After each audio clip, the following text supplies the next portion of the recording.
Let us build a healthier, more resilient, and prosperous Africa where no one is left behind. I thank you. And I think that's what has been lacking. The knowledge of non-communicable diseases Good and morning. communicable diseases is well known by all of us in this room. IT. It is indeed a great honor and privilege to welcome you to the inaugural national. Good morning once again, ladies and gentlemen. Thank you for keeping time.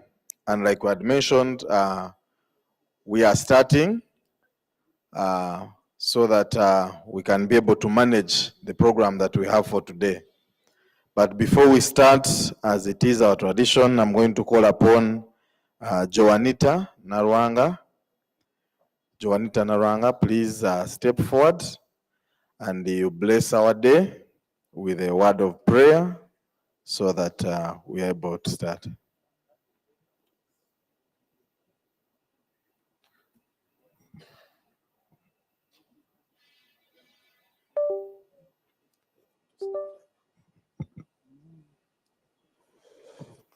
Good morning, ladies and gentlemen. Let us all stand up in honor of God's name.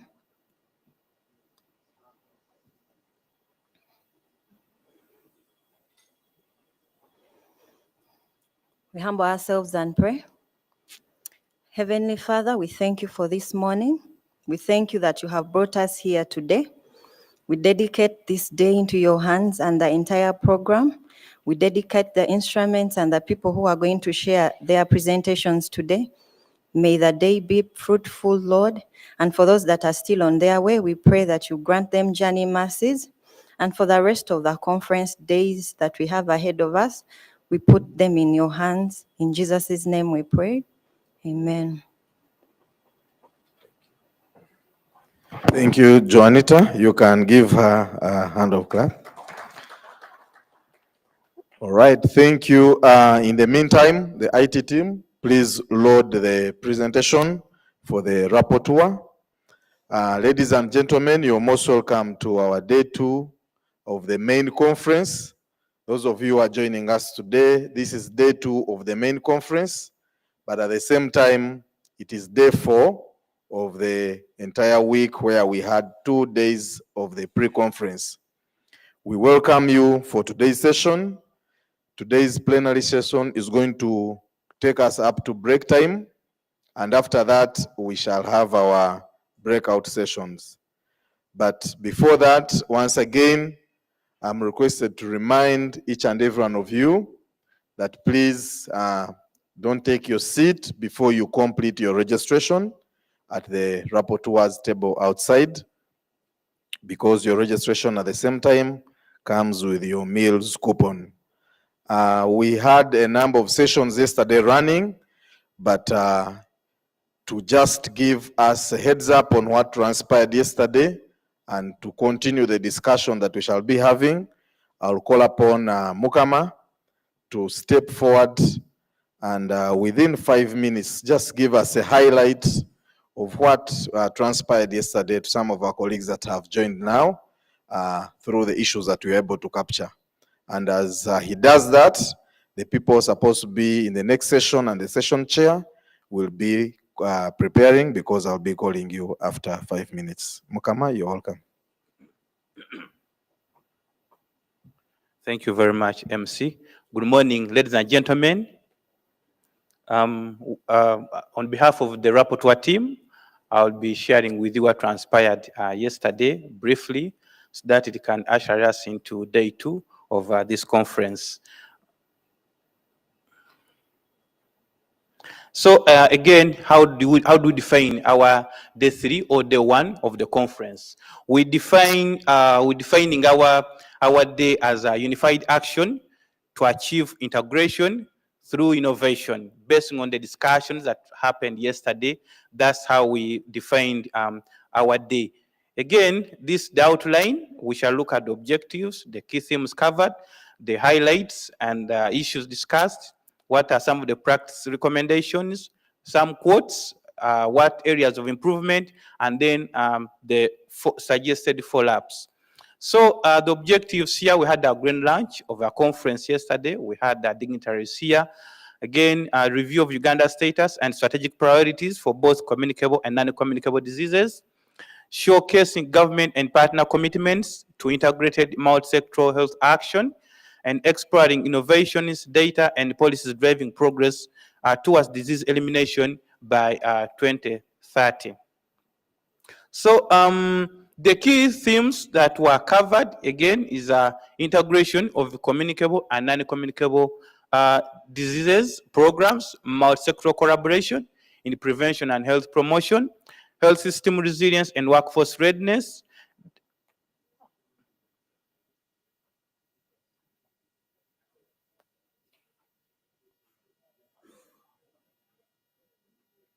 Yeah.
Sorry about the interruption. We are looking at the themes that were covered in the day one of the conference, and we had said we had health system resilience and workforce readiness. We also looked at the digital health, data use and innovation in surveillance, lifestyle risk factors such as alcohol, diet, inactivity, and mental health. And then the last theme was quality of care and patient-centered approaches.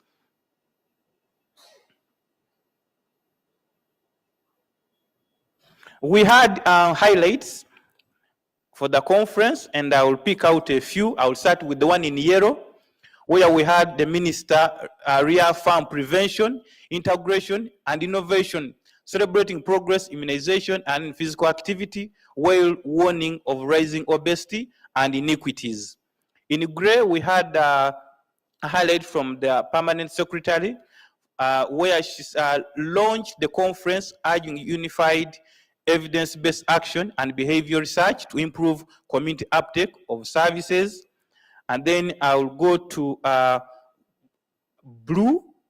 Dr. Stavia, the commissioner, said we need to set ambitious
overlapping representations, and then the need for clearer follow-up mechanisms on the resolutions.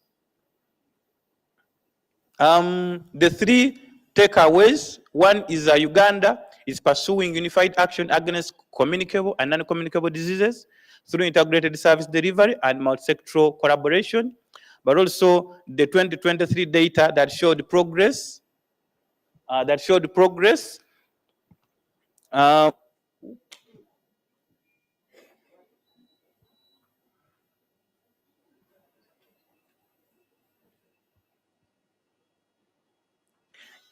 Yes.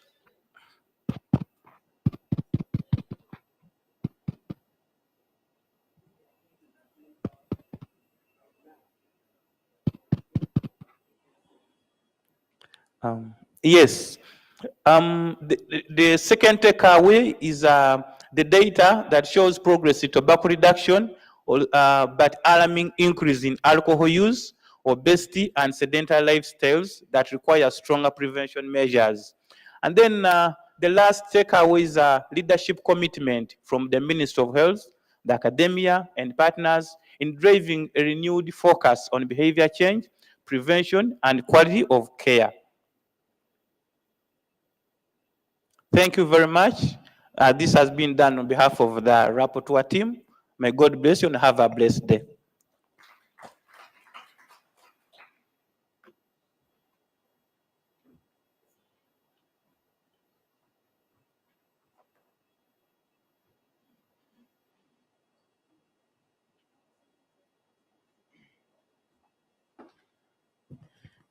Thank you, Mukama, for that presentation. You can give him another round of applause. In case there are key issues you feel that were also mentioned and captured, the Secretariat remains open. You can please find a way of noting them down. And remember that at the end of these days, we must put all these into a proper action plan. Progress. So kindly note, in case they didn't capture anything of importance, please bring it up. The session chairs who are in the breakout rooms, we also request that if there could be key particular issues of discussion that were being discussed and noted, you can also ensure that we all have them captured in the report. We apologize for the power shutdown, but we hope we shall stabilize. And at this juncture, allow me to welcome our chair for the next session. Our next session is going to be focusing on the health system resilience amidst shifting funding landscape. And we are trying to see what African countries should do. And for this session, we shall have a panel discussion and a keynote speaker. And it's my pleasure to welcome Dr. Elizabeth Ekirapa, the Associate Professor from Makerere University School of Public Health, to come and guide us through this session. Professor, you'll have up to 10:30 to take us through this session. Thank you. You can give her a clap as she comes to take us through, and welcome her.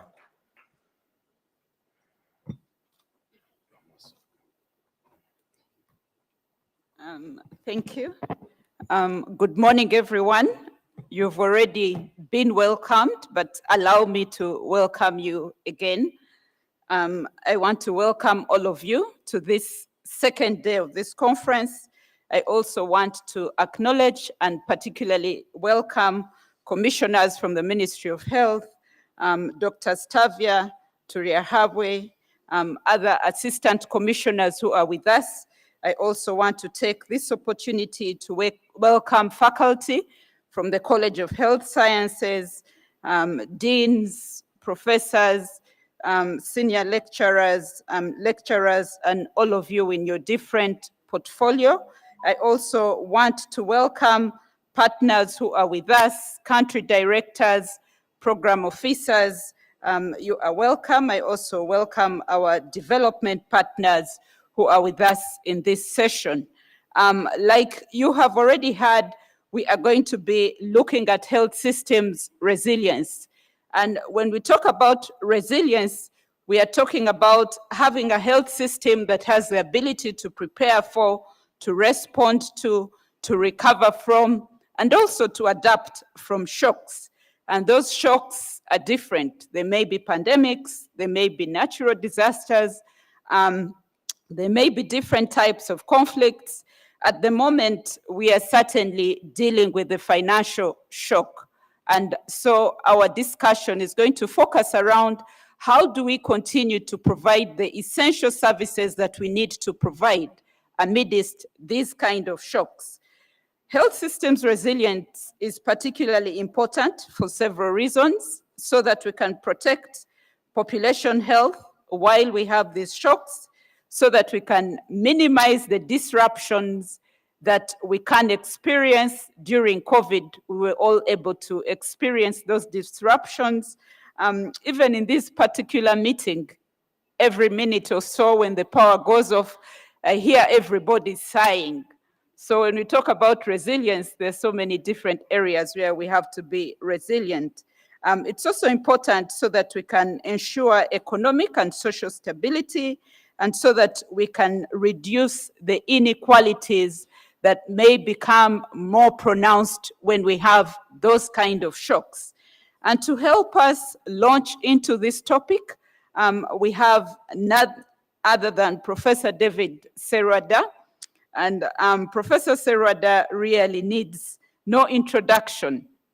However, allow me to say a few things about him, but I certainly will not do a full introduction, because if I did, it would turn into a mini keynote address. So he was elected Fellow of the National Academy of Medicine in 2011. He is the founder of the Rakai Health Science Program, and as we are aware, he was the first investigator to identify what was in those days referred to as the slim disease. Those of you who are a lot younger than the rest of us probably do not know what I'm talking about when I talk about the slim disease. But in Uganda, sometimes people say, if you know, you know. So if you know about slim disease, then you are one of us in that respect. So he was one of the investigators who discovered that, and he has been at the helm of doing research looking at transmission and also prevention of HIV. He has been awarded numerous local and international awards.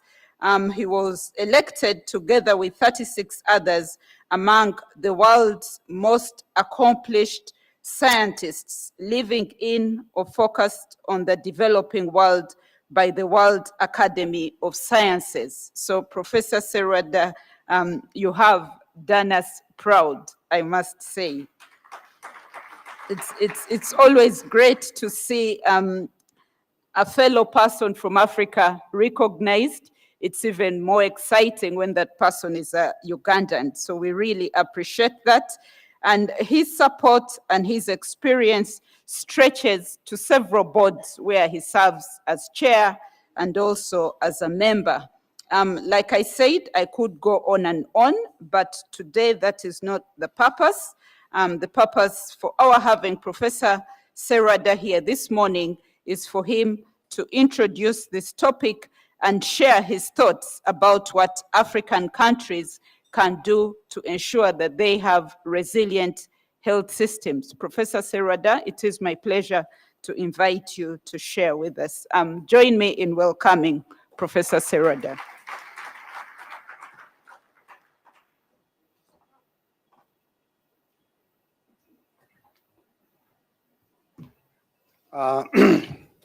Thank you very much, Dr. Kalapa, for that very generous welcome.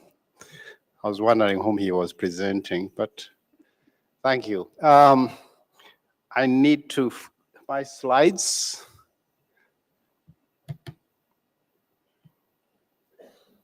Is it me to start it off? Sorry? Yes? Oh, Kirapa, do you know how to do this? I need some assistance with this. Sorry.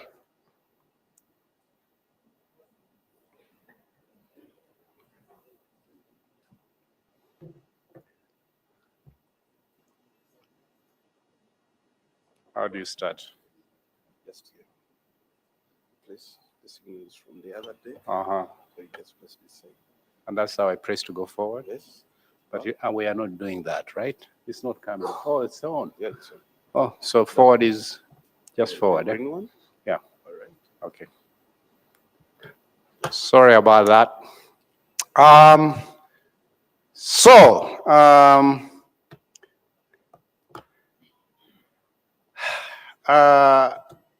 My topic is really to talk about resilience in the midst of global funding cuts.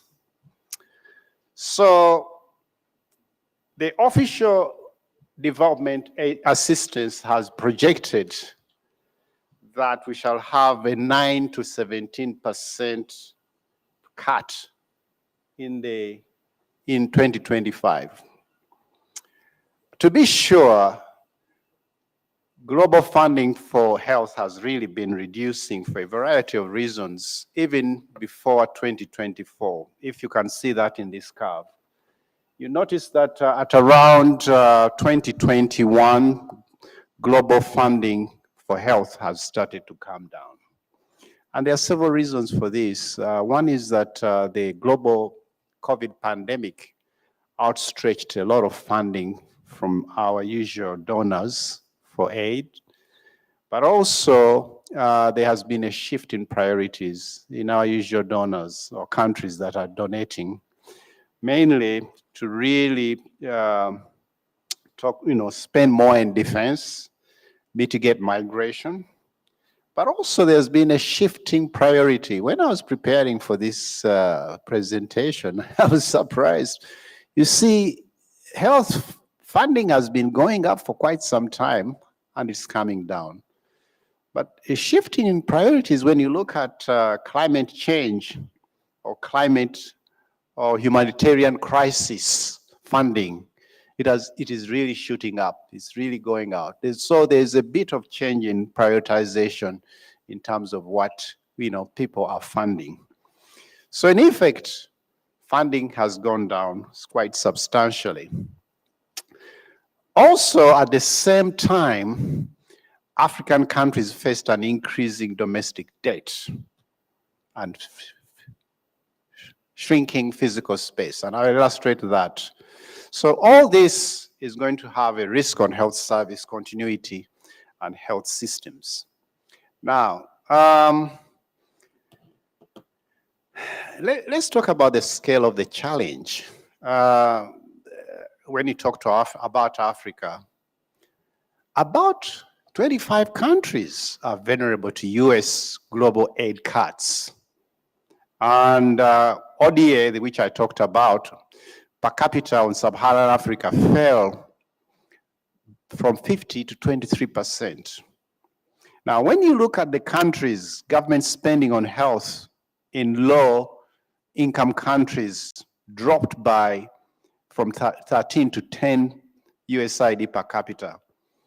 And it surprised me that when you look at all public health funding in Uganda, public health funding, 95% of it was heavily lifted by US government funding.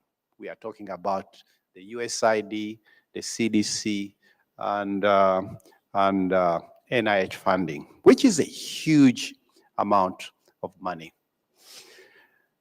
The impact is all there to see, from programmatic to actually health systems, which we are going to talk about. The potential impact is quite high. Now, Elizabeth talked about resilience. She defined resilience.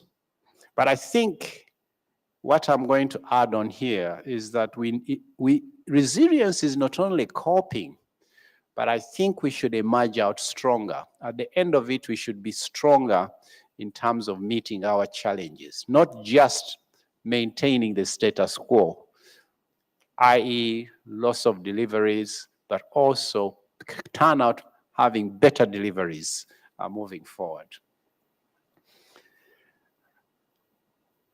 Africa, of course, has about 26% of the world disease burden, but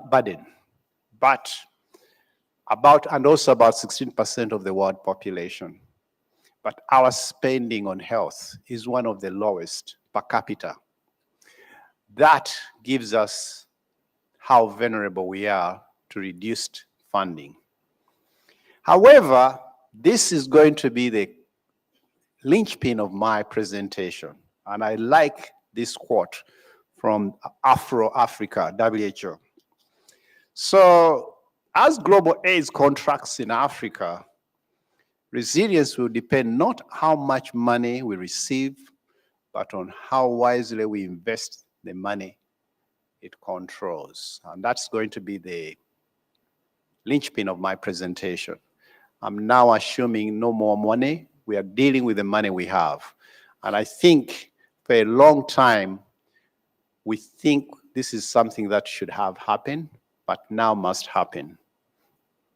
So what I'm going to say, to be sure, we have been knowing for some time that funding in health has been coming down, as I pointed out, for a variety of reasons. And there have been many meetings. I mean, for the last 4 or 5 years, the meetings we have been attending have all talked about resilience, sustainability. Resilience, sustainability. How do we actually cope with reduced funding? And a lot of what I'm going to say has already been beaten to death. I mean, most of it has been known. But I'll be looking forward to our panel after my presentation. What can we practically do? We have talked a lot of what I'm going to say, but what can we do, or what is it disenabling us to do what we know? So there are about 6 points in terms of pillars of action to enable us to be more resilient. And the first pillar, which has always been talked about, to protect primary health care programs. Each country has to define, out of a proposed packet of primary health care, what it needs to really protect. And then the second point, integration. I think I can see from yesterday's presentation, integration was a very important point. Integrate vertical programs into primary health care. We are talking about integrating all programs that have been vertical into primary health care. Now, an example is going to be Uganda's district service, that compact. That basically assures what the government can do locally, regionally, and at the district level, and how we can minimize continuity of services during. That's a very good example for maintaining resilience. Domestic financing. I think we have a panel, one of our panelists is from the Ministry of Finance, but domestic funding needs to be now levied very heavily to be able to look at health. There have been several innovations throughout Africa on how to use or leverage domestic funding for improving health services or funding. I think the one that I saw in my review was Ghana.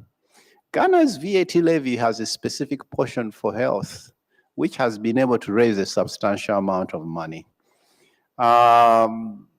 Zimbabwe, now South Africa is experimenting with this.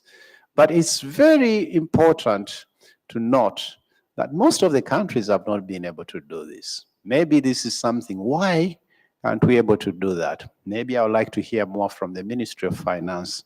What are the impediments for this? But the most important thing to note is where we are starting from. When you look at the Abuja Declaration, I'm surprised only 3 to 4 countries have been able to meet it in the last 24 years. The Abuja Declaration was in 2001, but only 3 countries. I put 4 because some are go in and out. One year they meet it, another year they don't, but only 4 countries have been able to have 15% of their budget allocated to health.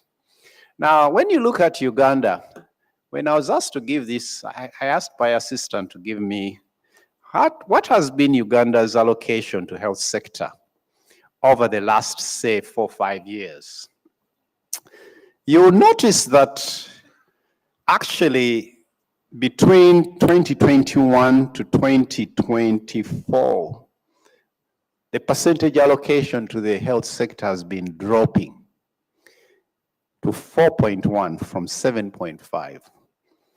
Then it suddenly went up to 8.4. However, that is still, when you look at the total annual budget has always been going up. If you notice, it's moved out from like 45 trillion to almost 70.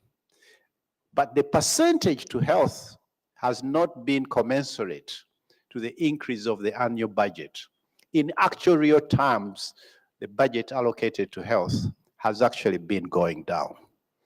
So we are really not adapting there or increasing. We have never ever been anywhere near the 15% for our Abuja Declaration. So what hope is there for us to be able to meet our home or internal financing? I would very much love to hear the various panelists discussing this in our presentations. Spending better before spending more. We have talked a lot about this. We have talked about cost effectiveness interventions. We have talked about food procurement. Food procurement, regional food procurement is now a very big thing, a very important item. We saw it in action during the COVID vaccine procurement under the auspices of African Union. It actually served us very well in procuring vaccines, COVID vaccine at the time. This is something many people are talking about, is one way to have economies of scale and be able. It worked for COVID. I'm not yet able to get any other example where this is happening. However, there's a lot of talk and lots of meetings to have food procurement. Because food procurement has been how the donors have been able to get us all kinds of vaccines or medication at a very low price. Global Fund, Clinton Foundation, they do huge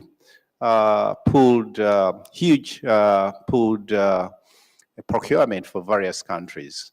But can we do it ourselves? We need a lot of strong leadership to be able to do that. The other thing has been reforming purchasing and incentives for health delivery. We have talked a lot about capitation, that is budgeting for a specific, a specific amount for a particular individual of a period of time.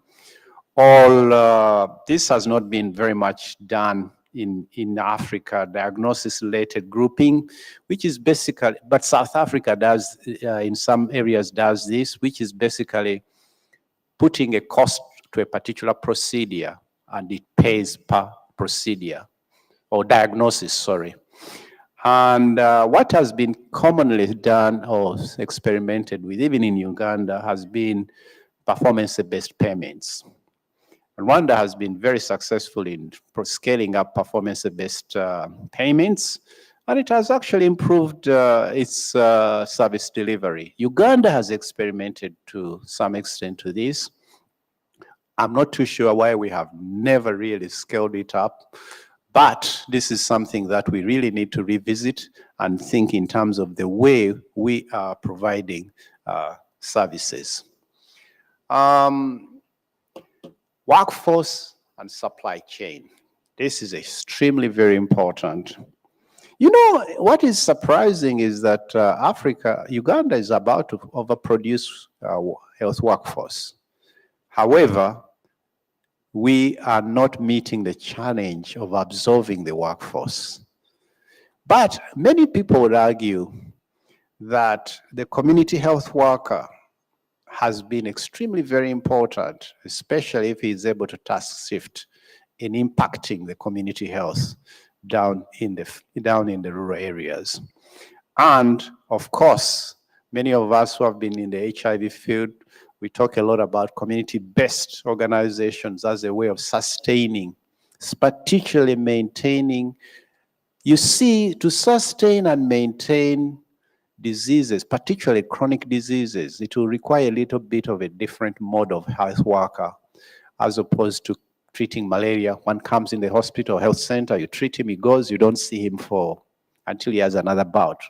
But cases like HIV, malaria, TB, or diabetes, we will need a real big community push or community involvement in maintaining people in treatment.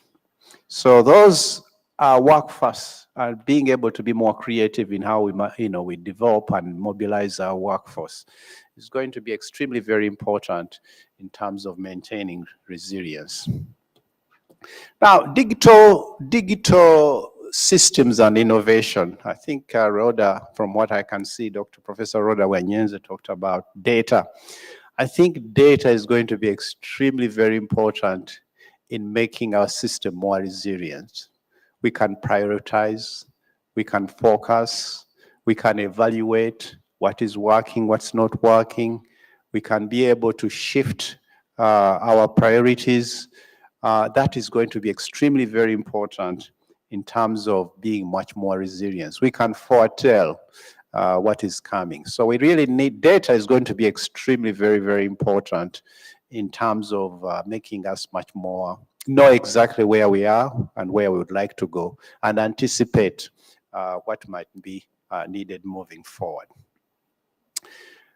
A lot has been talked about local manufacturing and procurement in the African region. It's so amazing that given the large population, given the huge disease burden, Africa produces very little of its own, of what it needs in terms of consumables, right? Ranging from drugs to other medical supply.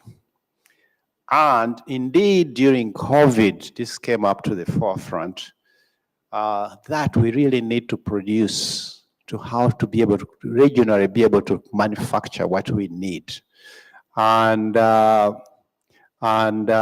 think a lot of effort is now being made in terms of how to be able to produce our manufacturing here. There are 3 countries that have really pushed this. We think in the southern region, South Africa is going to spearhead. They are trying to put up a lot of, with collaboration with companies in India, local manufacturing of a lot of drugs, particularly in the HIV/AIDS area. But in West Africa, Nigeria has really been able to push up in terms of trying to do local production. I think this is going to make us much more resilient, especially in scarcities of supply when there's a huge demand of supply. I think COVID woke us up in terms of local manufacturing and being able to do procure locally. I think that's going to be extremely very, very, very important. Of course, all this will need leadership. Critical leadership is needed at all levels, right from the top, right from the ministries, down to the districts, to actually prioritize, implement what we have been able to decide to do. I think that's very important. But the other thing that has been found to be very important and very helpful is accountability and transparency of procurement. That's our linchpin. And that's where most of the corruption, most of the wastage comes in. But for many years, we have talked of one plan, one monitoring and evaluation system, and one procurement system. Instead of every person, every organization, everyone procuring for themselves. That's why we get scales. But that will require leadership to be able to get us together. And I think many of us have had the example of Rwanda, where this has been able to be done and enforced, and how useful and effective it has been to be able to have one plan, one monitoring evaluation. And we have talked about this for a very long time. All this is not new, but why can't we enforce it? Why can't we implement it? I think with our own resources we have, I think this is one of the biggest challenge I would like to hear moving forward. Now, as I close, I think it is the how and the what that's going to be very important in our deliberation here. What I've said is, it's been talked about a lot. A lot has been talked about on the issues. But how can African countries protect essential health services from external funding decline? What practical steps can government take to mobilize and manage domestic health financing? We know that domestic health financing is going to be very important, but what practical steps can we actually do? How can we strengthen financial governance accountability? We've tried, but what more needs to be done? How can African countries strengthen regional and corrective bargaining power? That is regionalization, either in purchasing, in manufacturing. How can we do that? So in summary, I think in my presentation, it's a call for action. I think a lot is known of what we can do to be able to help ourselves to be more resilient. A lot has been discussed about this, experimented with in the past. But the most important thing is, what are the factors that either enable us or disable us to be able to implement what we know? And I think that is where the most important part of the discussion in this morning panel, in my opinion, should focus, because I think we more or less know what we really need to do in order to be a little bit more resilient. And remember, resilience is a process. As my presentation has pointed out, a lot of factors have to be in play. A lot of things have to be, working in tandem to be able to have a useful product. How can we be able to tackle that? And I look forward for the discussion this morning on how we can be more resilient and actually end up being much, much more stronger moving forward. And thank you very much for listening to me. And thank you very much for inviting me to give this presentation. Thank you. Do I sit here? Okay. Thank you so much, Professor Seroda. You've got all of us thinking about the how and the what and what we need to do. And you've posed a number of challenging questions talking about the workforce. Are we training a workforce that will be able to provide the services that we need?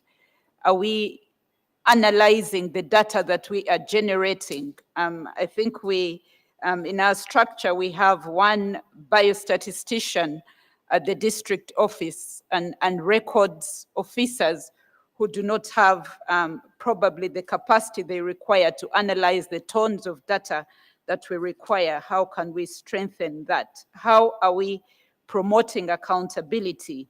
And several other hows. And you posed the question about the how and the what. And so I'd like us to delve into the issue of the how and the what. And we are going to invite our panelists. As we are all aware, this conference is looking at communicable and non-communicable diseases. We are told it's not good to sit for too long. I'll ask you to stand as we invite our panelists. We are in an election period. Let's imagine they are members of parliament already elected. So we are going to clap for them as they come to the podium. Ladies and gentlemen, allow me to begin certainly with a lady. Allow me to invite Dr. Christine Musanu. Dr. Christine is from the World Health Organization. She's the team lead for communicable diseases and non-communicable diseases in Uganda. Dr. Christine, you're welcome. Let's invite her with a clap. Please do take your seats. Allow me to invite Dr. Edward Bitarakwate. Dr. Edward is the country director for the Elizabeth Glaser Pediatrics Foundation in Uganda. Dr. Edward, you're welcome. Your claps are very feeble. Thank you, ladies and gentlemen. Let's invite Dr. Nelson Musova. Dr. Nelson Musova is the Director General, Uganda AIDS Commission. Dr. Nelson, you're welcome. Allow me to invite Dr. Emmanuel Batibwa. He's the Executive Director, Mubende Regional Referral Hospital. Dr. Emmanuel, you're welcome. I have two other panelists, Dr. Richard Kavanda. I don't know if you have arrived. If you have, please do join us. When he comes, he will join us. It appears he is not yet here. Mr. Johnson Tumesigenzi from the Ministry of Finance. I don't know if you have arrived as well. Okay, those two panelists will be joining us. Thank you, ladies and gentlemen, for standing up. Do take your seats again as we continue delving into the how and the what.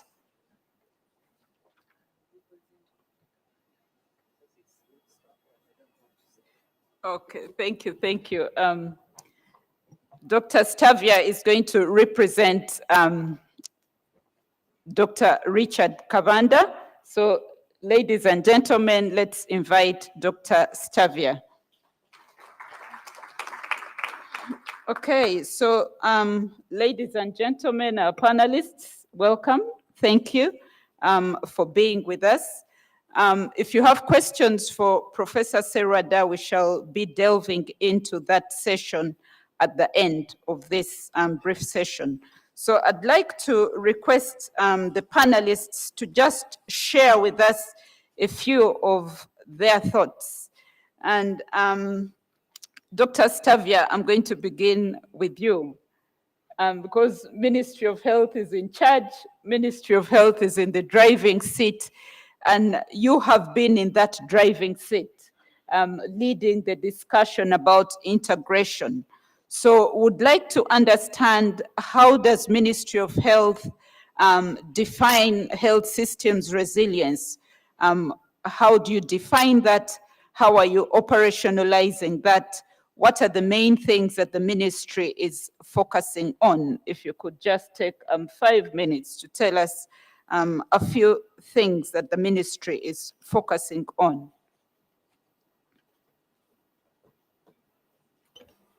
Thank you, moderator. I saw Kavanda was supposed to talk about Ministry of Health Innovations, but I think it's in line with that. So what are the system things that the ministry is focusing on? Number one, we are redirecting our focus to preventive and health promotion efforts. You must all have heard about the introduction of the community health extension workers who are going to be at the parish level. This is in addition to the village health team at village level. This healthcare workforce at this level will help us in promoting in disease prevention, but also in promoting access to care, early diagnosis, and treatment services for the people who require communicable and non-communicable disease services.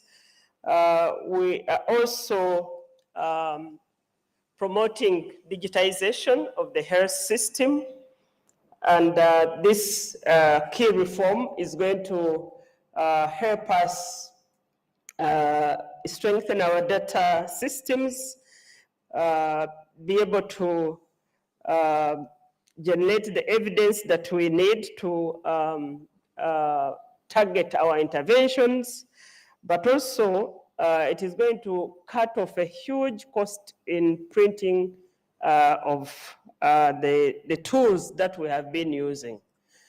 Other than digitizing with the integration agenda, the interoperability of systems, but also integrated digital systems will as well help us in efficiencies in terms of health worker time, because they will not have to deal with so many things and they can deliver much more.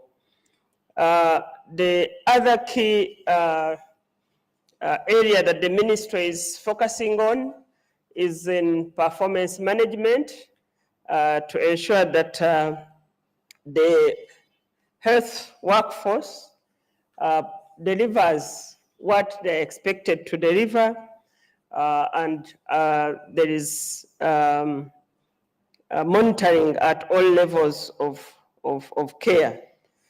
So that comes in with the leadership that the ministry is providing to the different levels. We are also strengthening the regional level to be able to provide oversight to the local governments, as well as the local governments to the health facilities and communities. So with this, we will cut off a lot of resources that have been going with frequent movements from the center, but also strengthen the system in terms of resilience to make sure that if there is any, Uganda is prone to outbreaks, any issue, there is leadership and teams at the lower levels that can be able to respond. And then there is this that we are doing, the one you talked about, which also we have done in these 5 days, coming together instead of organizing different conferences. It also will help us to achieve more with the less that is available. Then we are looking at continuing to shape the health agenda as an economic issue. So we will be looking at packaging investment scenarios to interest and attract more domestic resources towards the health sector, plus engaging and retooling of the private sector and promoting manufacturing efforts. Those are the ones I can talk about for now. Thank you. Okay, thank you so much. So ladies and gentlemen, the ministry is working hard. You've heard about the different things that we are doing to ensure that our systems are resilient. We would also want to learn from other countries. We are not the only ones who are suffering from these shocks. Other low and middle income countries are also trying to make their systems resilient. And so I'd like to invite Christine to share with us how other low and middle income countries are dealing with these shocks, and to share with us what we can learn from these countries about how to sustain health service delivery and outcomes despite these disruptions. Thank you, Dr. Elizabeth, and good morning, colleagues. Firstly, I would like to thank Prof for the keynote address. I think it gave us a background to what is happening. As you are aware, external health aid is projected to decline by 30 to 40% this year compared to 2023, causing immediate and severe disruptions in low and middle income countries. In March this year, after the US announcement, WHO did conduct a data survey among 108 low and middle income countries and showed that critical services had been affected, especially maternal and child health, vaccinations, emergency preparedness, as well as disease surveillance. And the reduction had been up to 70% in some countries. And over 50% of over 50 countries also reported job loss of health workers. That's straining the health system. And we all know that there was disruptions in terms of training of the health workforce. That's further affecting the fragile system already. Therefore, African countries in the African region need to cushion the immediate impact of these reductions on foreign aid and to adapt a new era of reduced assistance. I think for most of us, we saw it coming, but we didn't know that it was going to come this fast. So now we're in this new era, we should see how to manage given what we have. And there are some few policy recommendations that we need to consider. For example, we need to protect the health budgets that we have and the essential health services that we provide. We need to prioritize health services, especially those accessed by the poor, because those are the ones who are mostly affected. We also need to improve on efficiency through better procurement, reduced overheads, and strategic purchasing. And I will not belabor on the issue of primary healthcare and integration, the issue of domestic resource mobilization, as well as stepping into the private sector through public-private partnerships is also important. The issue of health technology assessments, investing in our infrastructure and workforce, and also improved governance. As we speak, only 29% of the African countries have updated national health financing plans, and this needs to be improved. In terms of lessons learned from the African countries, we know that country leadership and global solidarity will be critical for us to be able to move forward. And several countries have already taken decisive actions to strengthen their health systems and protect essential health services. I'll just give you an example, 4 examples of what other countries have done. So for example, Kenya, Nigeria, and South Africa, they've allocated additional health budget, additional funds for the health budget. Some of them have been approved and some are still to be approved, but that was a move that they saw necessary to bridge the gap. Nigeria increased its health budget by 200 million to offset the aid shortfall. And this has been allocated towards immunization, maternal and child health, and as well as other priority programs. We heard Prof talk about Ghana. Ghana has done a lot. It's lifted its cap on excise tax, earmarked for its national health insurance scheme, and this resulted in a 60% budget increase, which translates to about 400 million between when they started up until now. And the country has also gone further. Besides the excise duty, they have launched what they are calling the Accra Reset, which is a board framework to reimagine global governance, financing, and partnerships in health and development, given what is happening and given the fact that we are in a new financial era. And lastly, our very own country, Uganda, has outlined a clear policy agenda for integration of health services and programs, aiming to improve efficiency in sustaining service delivery. And I think we need to applaud our government for that, and we hope this is going to be a case study that will be shared with other countries so that we don't reinvent the wheel. So the funding landscape has changed, and we all know it has changed, and we need to change our mindset. But there are also opportunities that we should explore to make sure that we survive in this environment. The issue of collaborating regionally and sharing innovations, and also issue of food resources, is something that we should take seriously. We have been talking about it, but I think now we need to walk the talk and make sure that it actually happens in real life. We also need to leverage on the African Union and other regional bodies for policy harmonization so that we move together as Africa. And we need to invest in resilience now, not just for emergencies, but for everyday health services. And lastly, as Prof said already, we must remember that Africa bears 26% of the global disease burden, but accounts just 2% of global health expenditure.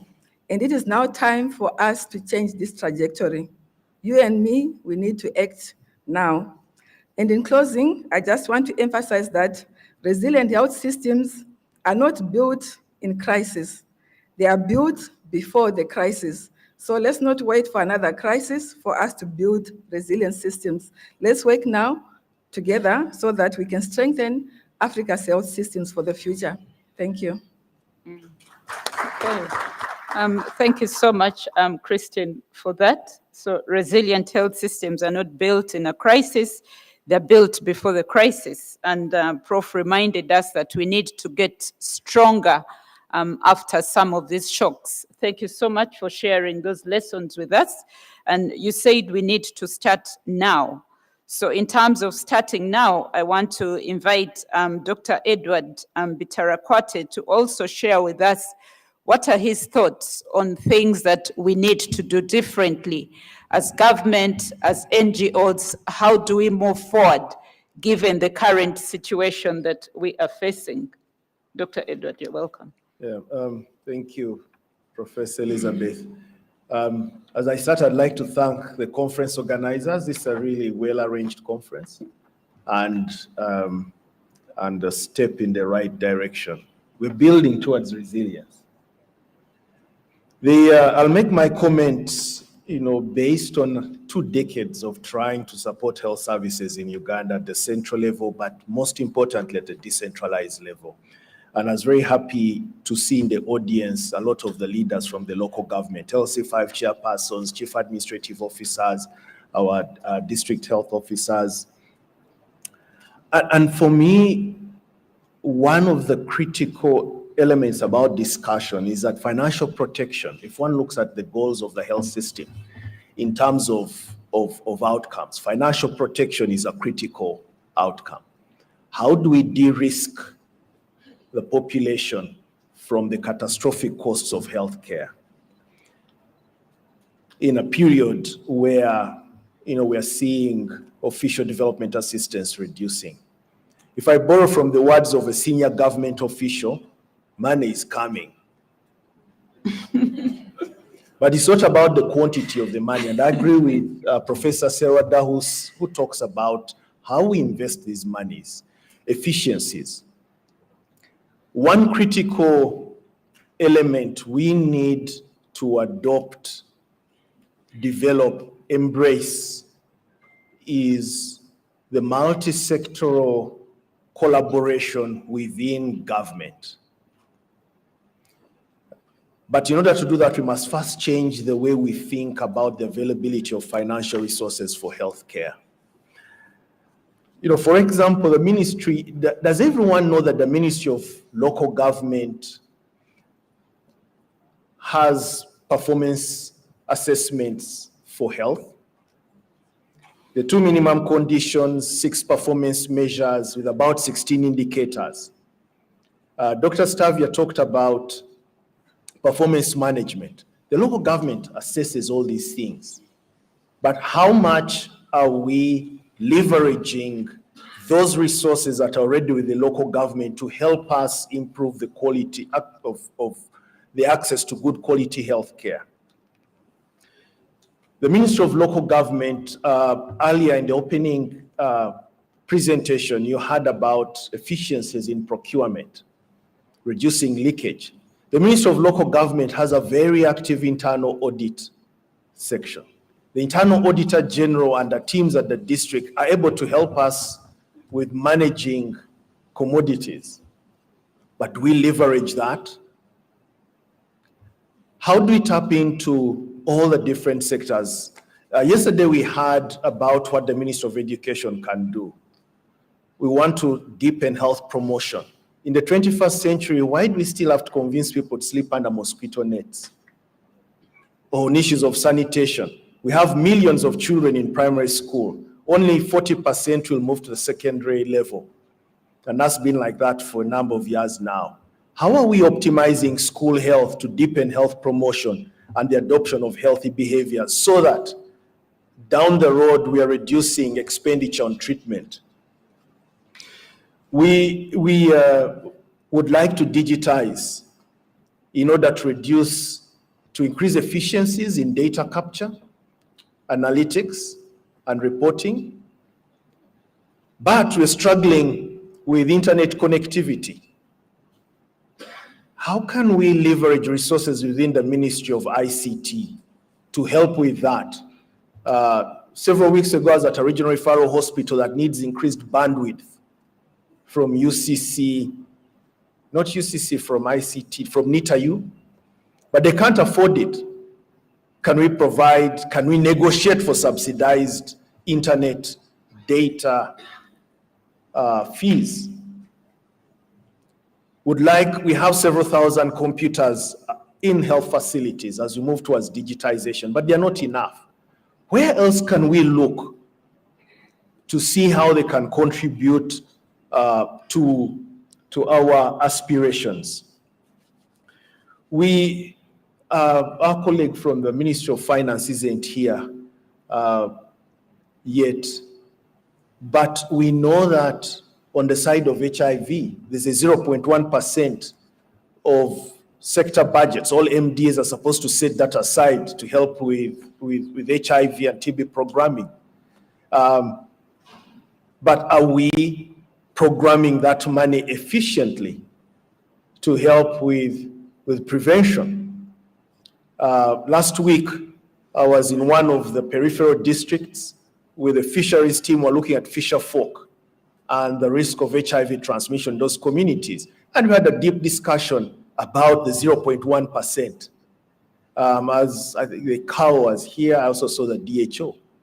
So in short, there's a lot of available financing within government that, if leveraged, will help us bridge some of those gaps and start leading us towards resilience.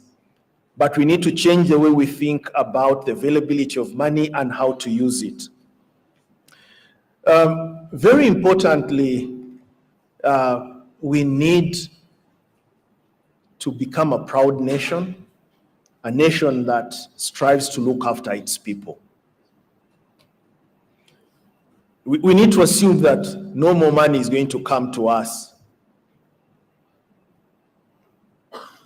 And we need to look at how can we efficiently use what we have. But if we are to get an opportunity for additional funding, I don't think it should be used to meet operational gaps in consumption, but rather we need to use it to make catalytic investments, because those catalytic investments that are going to build a resilient health system. And I say this because, again, every time I'm engaging with colleagues in the field, everyone thinks there's going to be another savior coming. Oh, we hear money is going to come.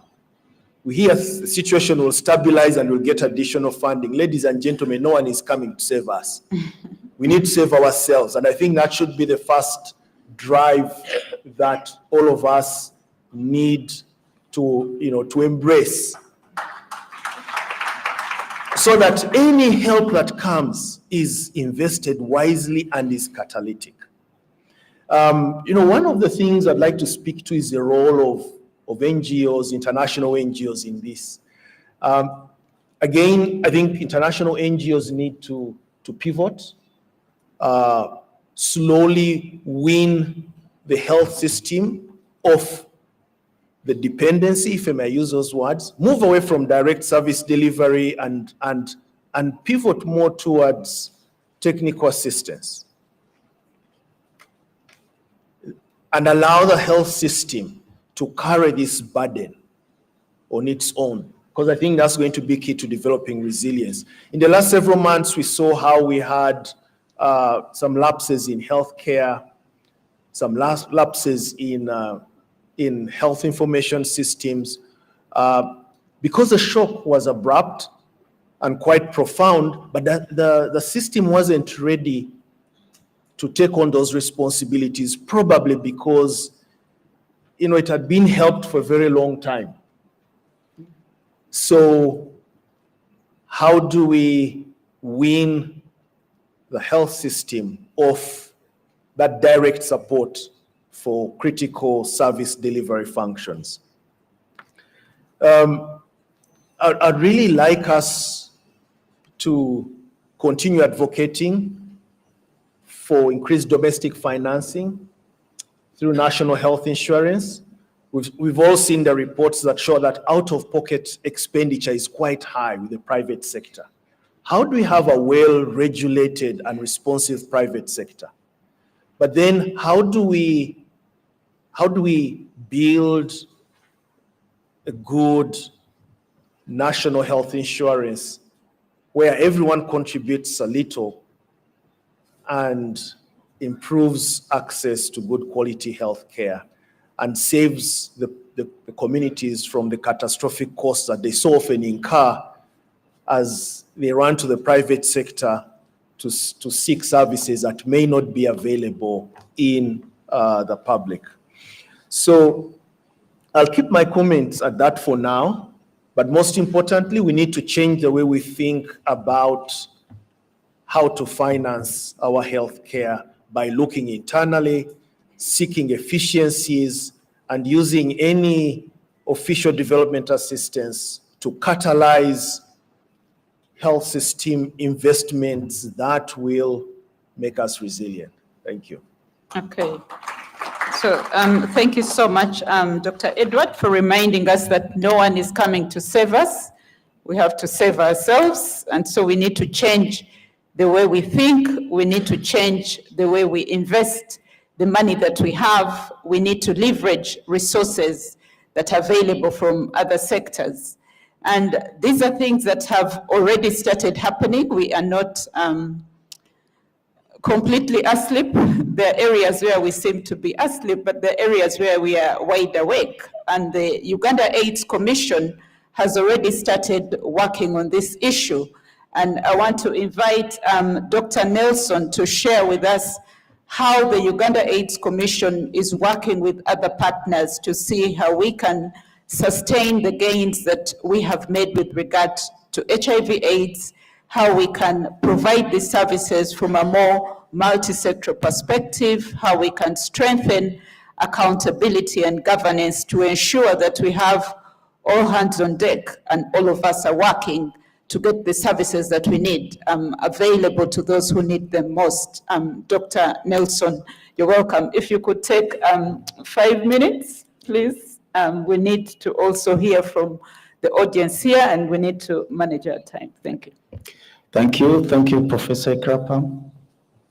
Yes, so, excuse me, I'll speak from the perspective of HIV, and like Professor has mentioned, even before the recent America First policy shifts came into place, as a country we had already, started having discussions for over a year now, and the discussions about how do we transition from where we are now, our current state, to a more sustainable country-led model, and looking at this for over the next 10 years and beyond, so that we can safeguard some of the gains that we've made over the last 3 or 4 decades and build upon those. And we've already heard about what the Ministry of Health is doing in terms of integration.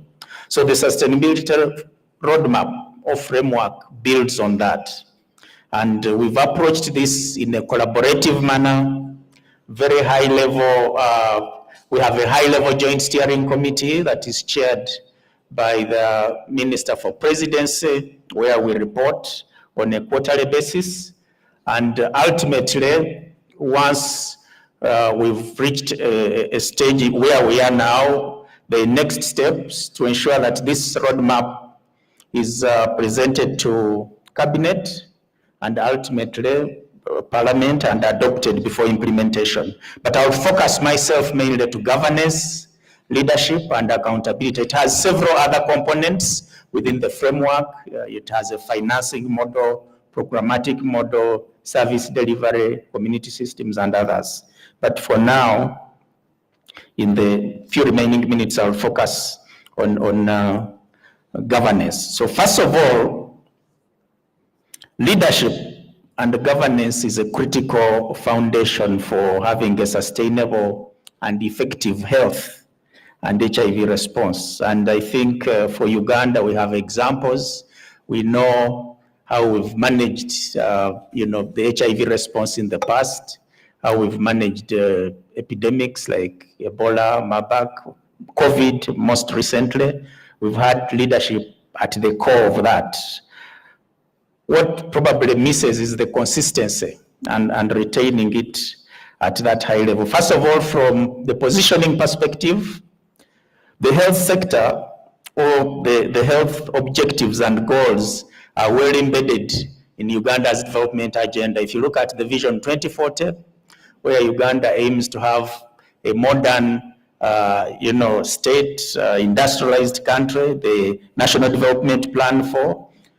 The objectives are very well articulated in there. So, and then we've transitioned from a sector-wide planning approach to program-based, and health and HIV belongs to the Human Capital Development Program, where education is the leader.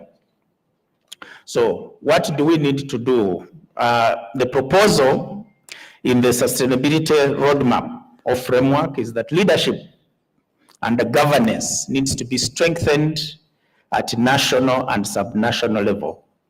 And we need to do advocacy for high-level political commitment and visibility, and then enhance accountability. And in what ways can we strengthen leadership at those different levels? One is to ensure that their proposed joint interventions, some of them are occurring now, but they require strengthening. For example, ensuring that we have the regular annual joint program planning, which are inclusive. They should include government, they should include partners and civil society and all the communities. And then we should have regular quarterly program reviews. And I've had, you've had discussions around data. We should generate data and use it for advocacy. I know the health sector, for instance, has annual health sector performance reports. On the HIV side now, we are generating district HIV estimates every year. We know HIV prevalence by district, we know ART coverage, but how are we using this data? It's of a lot of interest, but we should go beyond just, sharing it at national level. Let's make sure that we use this to present to cabinet, we present it to parliament, we present it, to the fora at the district and sub-county levels, but also hold the different leaders accountable. If District X, had, let's say 500 babies born with HIV, let's ask the leaders, what happened to these women? Did they have the tests done? Did they attend the services that they were supposed to have? Did they have the information?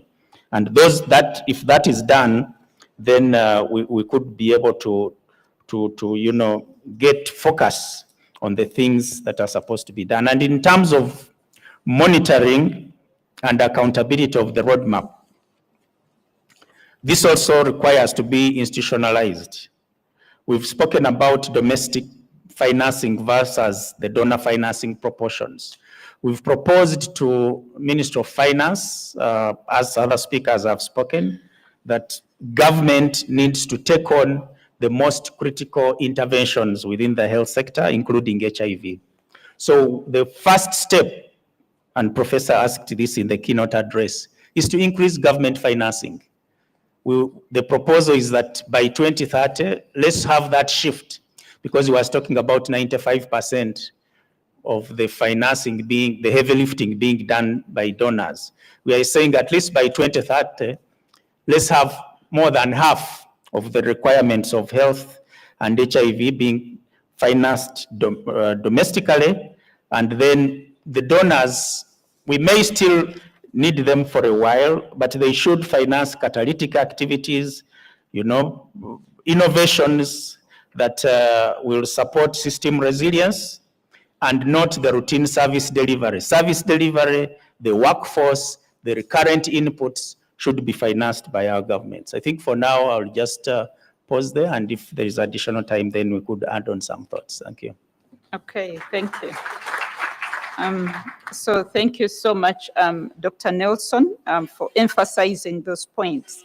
I'll now move to Dr. Emmanuel, who is located where the rubber hits the road. In the districts, we need to ensure that community voices are heard. We need to ensure that the local governments are on board. How can we do this? We are all talking about efficiency. Service delivery happens at that level. What are those issues? If you could spend 4 or 5 minutes. Thank you very much, Moderator Dr. Elizabeth. And I also appreciate the presentation by the other panelists here. Regions are implementers of government's policy, especially in our case, the Minister of Health. And in the whole organizational hierarchy, at the bottom, at the grassroots level, we have the CHUs, we have the village health committees and teams, and the other health centers up the national referral systems we have. Now, the voices of the communities can be heard, first of all, through some of the innovations which have put in place, which include barazas. We've talked about the barazas already, where the institutions, the local governments, especially the health facilities, go out and in an open discussion with the community members and other stakeholders and listen to them, their concerns, their appreciation and complaints. And we get all these into record and use this for planning. And the participative planning approach has to be used in this case, where the ideas which have been picked from the communities are put into our work plans and budgets, which we eventually implement and also forward to the Ministry of Finance and local governments and public service for support for their implementation. And the other way of hearing the local governments and community voices is through client satisfaction surveys. The Minister of Health has already been able to put in place a mechanism which is scan code guided, and even also we still have some paper survey systems in place where we ask the clients, the patients, what they think about our service and where we could improve. And these, when they are put into, they are followed through, we have had efficiencies happening and improving in our setup. We also have a situation where we able to give feedback to the communities what exactly we are doing, so they are able to give trust, to develop trust among us, the services which we have. Many people tend to complain because they don't know what exactly is taking place in these hospitals and other health facilities. So in our set, it will be good that we normally give feedback to these communities. The other one, which is I think important for us in a way of improving, is to always hear the alerts they give us through the emergency operating centers we have. These alerts for any suspicious causes of death have to be followed through and investigated and communicated to other various organs in the country to effect and to have a very good effective response to these kind of concerns, especially if they have epidemic potential. We have regional referral mechanisms, which normally we have to use, where we are bringing together a cluster of districts and we work with them to address matters concerning the districts in the health sector. We can also look at areas where we think of efficiencies. Let me talk about this as well. We have been known to be not efficient as institutions, as local governments, and there have been a lot of cry from other stakeholders. But if we did integration of cost centers in our facilities, in our districts, we'll be able to minimize some of these costs and bring about efficiency. If we did the work indicators of staffing needs, we'll be able to know exactly how many staff we need for certain workloads which are being experienced in these facilities. We can also look at, of course, get advice on this for recruitment and deployment as appropriate. But above all else, we brought about performance management of our health workers. A clear-cut efficiency could be experienced in our setup. We, and with the Ministry of Health, have been able to come up with the leadership and governance mechanisms under the integrated care systems, under the regional referral mechanisms, and we are honing on data collections, the analytics and usage to inform performance and general monitoring and even decisions in the health sector. We are looking at scenarios where we have to look at the preventative aspect. So that we talk to people mainly through radio talk shows. We can also have key messages being read over the radios as a preventative approach, so that we're able to curb disease and don't wait for people to fall sick and then they come to hospitals. Lastly, we could also do efficiency studies and audits, which I think are very, very useful. This one is not to purge health workers, but to bring to their attention areas where there's a lot of waste, which can be curbed within the limited resources which we have.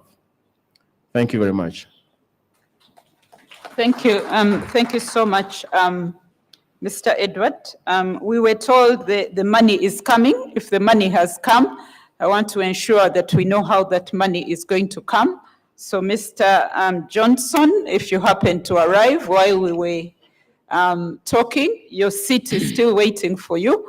Please do come. We'll give you 2 minutes to tell us the options we are looking at. I'm going to request for just 4 questions from the audience so that we can be able to catch up. We can take 2 questions from this side and 2 questions from the other side. We have some mics that should be moving around. Please make your question precise. Make your questions precise. Yes, let's start with Professor Moses.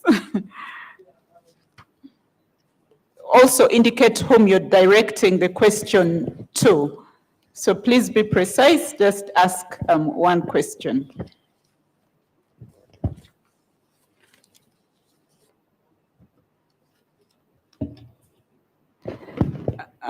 If there is another mic on the other side, we can start with that while we make sure that resilience has caught up with the one on this side.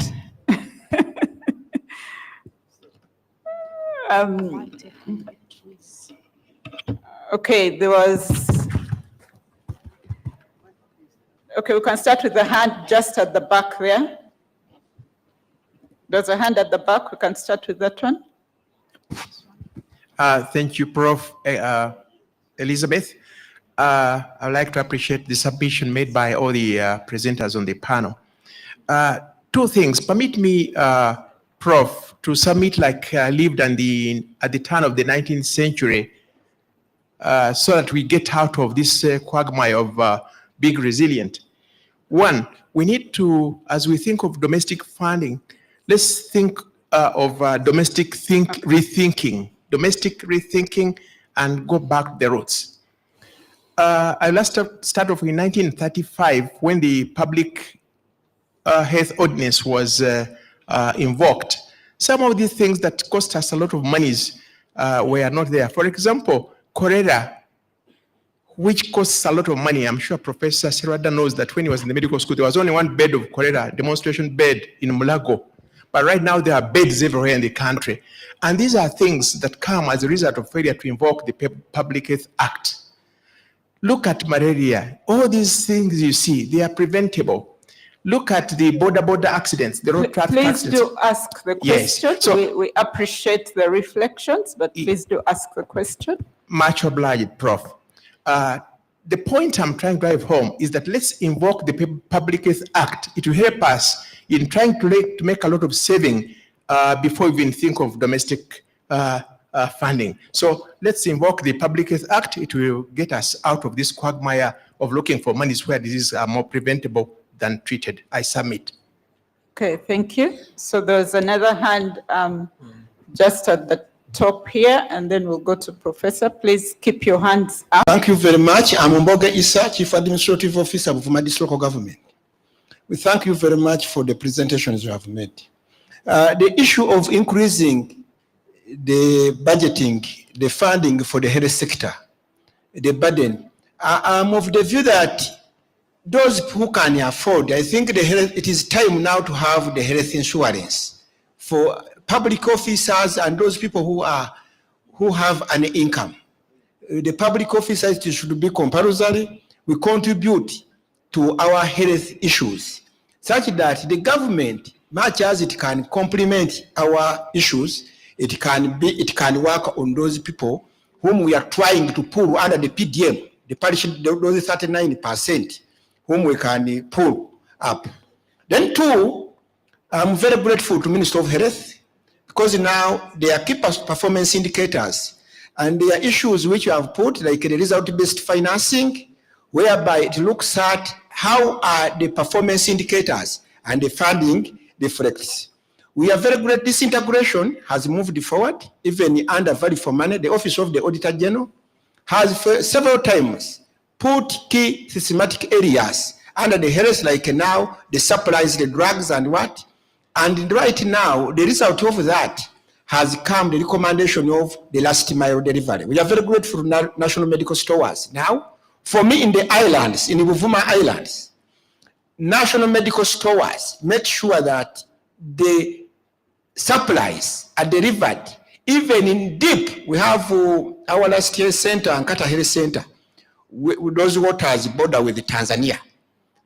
The drugs are delivered safely. And with the key issues, which looks at value for money and all of the drug intact. I remember when I compared this in 2008-11, I was the chief administrative officer in Yumbe district.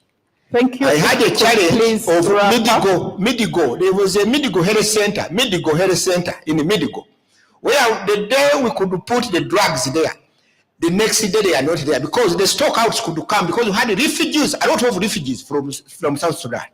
And we are very grateful that now you give the medicine based on the what? On the, my chairman of Yumbe is here, and I think now the things have now improved. We are very grateful for that, and we feel that the integration, that is why the assessment under the OPM, the local government, we are looking at issues due to attendance and health workers having practicing license, and the health management committees there, the deliveries and other issues. So this is an issue. We are not looking at health as a health issue, but health as a comprehensive aspect, as the human capital management system. Thank you very much. Okay, thank you. Thank you so much. I have the unenviable job of trying to make sure that you're precise. So if you're giving a comment, just make it clear that it's a comment. If you're asking a question, please do be precise so that we can take as many questions as possible. So there are 4 hands on this side. So we'll take those 4 hands, just keep those hands up. And if there are any, there are 2 hands on this side. So we'll just take that round of questions. So my comment is to Professor Serwada, just to get his reflection on this. Uganda is one of the countries with the highest fertility rate. Each woman has over 5 kids. You know, in my opinion, all systems are overwhelmed, including health. I mean, whatever you do, you know, it's too many people. I mean, 45 million from 10 million in the 60s, is that right? It's just the population growth is just too high. And I don't know in the long term, what you think as a public health professor, whether this is not going to be one of the biggest public health problems. I mean, we can't sustain even our health system with this kind of population growth. Okay, thank you. I think I'm next. My question is for Professor Sarada and Dr. Christine. Around resilience health systems, and you both mentioned about the private sector, and I think the private sector is resilient and also it's not being affected by the changes in donor finances, and they really mobilize significant amount of resources around human resource equipment, technology, finance. So moving forward, how can we differently and strategically engage the private sector to be part of, you know, the health system and to meet the needs and challenges of the time? Okay, good morning, everyone. Good morning, everyone. Let me stand. I observe the protocol and I would like to thank the presenters. My name is Dr. Rena Nigawa. I work for the IRC, Yumbe, and in the refugee settlement. My question is very specific in terms of the refugees. We hope that from these discussions of the weaning off, we've been greatly affected with the donor funding. My question is specific on multi-sectoral approach. We've had a system whereby these refugees are given food by the World Food Program and all that, and we've had a cut in the funding, and of course it has not been sustainable. So looking at livelihood as a social determinant of health, are there plans of multi-sectoral engagement of the maybe Minister of Labor, maybe Social Development, in ensuring that instead of giving these refugees food, we are able to teach them how to be self-reliant, farming, and then maybe sources of income? Thank you so much. Okay, thank you. So we'll take a question from Dr. Gua today and a question at the top here, then we'll move to this side. Yes, thank you very much. David Guatuda from the School of Public Health. I think my question goes to everyone. There are things that I think we fear to talk about, and until we face them, we are going to, I think, continue questioning ourselves, how are we going to solve these problems? So the first one is what Professor Kamia has just mentioned, the high fertility rate in this country, which we cannot sustain. And I don't know what we are doing about it. I think we still have a population secretariat. I don't know what they are doing to curb this. But we always fear to talk about the high fertility rate we have in this country.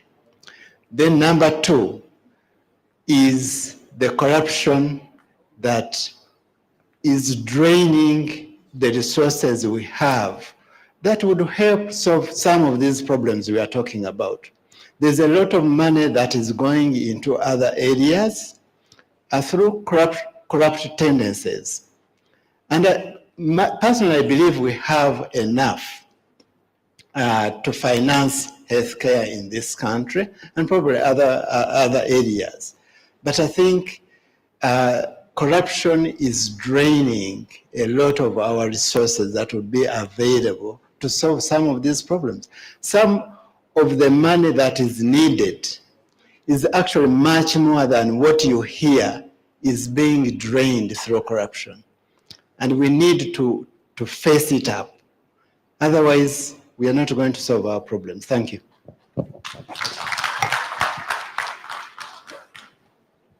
Thank you very much, Madam Moderator and the presenters. I just have two comments. One is around the community health insurance schemes and cooperatives. I think they are what most people are now looking at. How do we ensure they are regulated, but also that they don't land into the whims of exploiters, because it is the something that is coming, it's the magic that is coming that we need to garner around. The second one is around how do we use the redress systems in the facilities. As a recipient of care, I'm Flavia Chomkama from the National Forum of People Living with HIV. We do have representatives on the HUMICs, but we don't know them. They don't consult us. They don't give us feedback. How do we interrogate this kind of structure, especially for those of us who don't know how to write on those papers, or even who don't know how to use smartphones to use those satisfaction surveys? And finally, I would like to appreciate the ongoing HIV sustainability roadmap development, that they have really considered community system strengthening as one of the integral parts that needs to be financed to ensure that we sustain the disease prevention, but particularly HIV prevention, and sustaining the progress. Thank you. Okay, thank you. So let's move to this side. Thank you. My name is Gloria Ndekezi Chimpaye, and I'm the head of rehabilitation services at Kosu Hospital. My question goes to Dr. Stevie about bringing services to the community level, and then to Professor Sewada, who talked about rehabilitation at the primary healthcare level. Primary healthcare services being rehabilitative as much as they are curative. Have we considered bringing on board physiotherapists who are actually the experts of movement and who are the experts on prevention as far as communicable health, non-communicable diseases go. When we hear from some experts, they tell us that sedentariness is becoming even worse than smoking when it comes to prevention of non-communicable diseases. And yet, around this space, I think if I'm not wrong, I might be the only physiotherapist in the room. So have we considered as the Ministry of Health, as educators, bringing on board the physiotherapists who are going to drive this agenda of prevention of non-communicable diseases? Thank you. Let's have those two hands.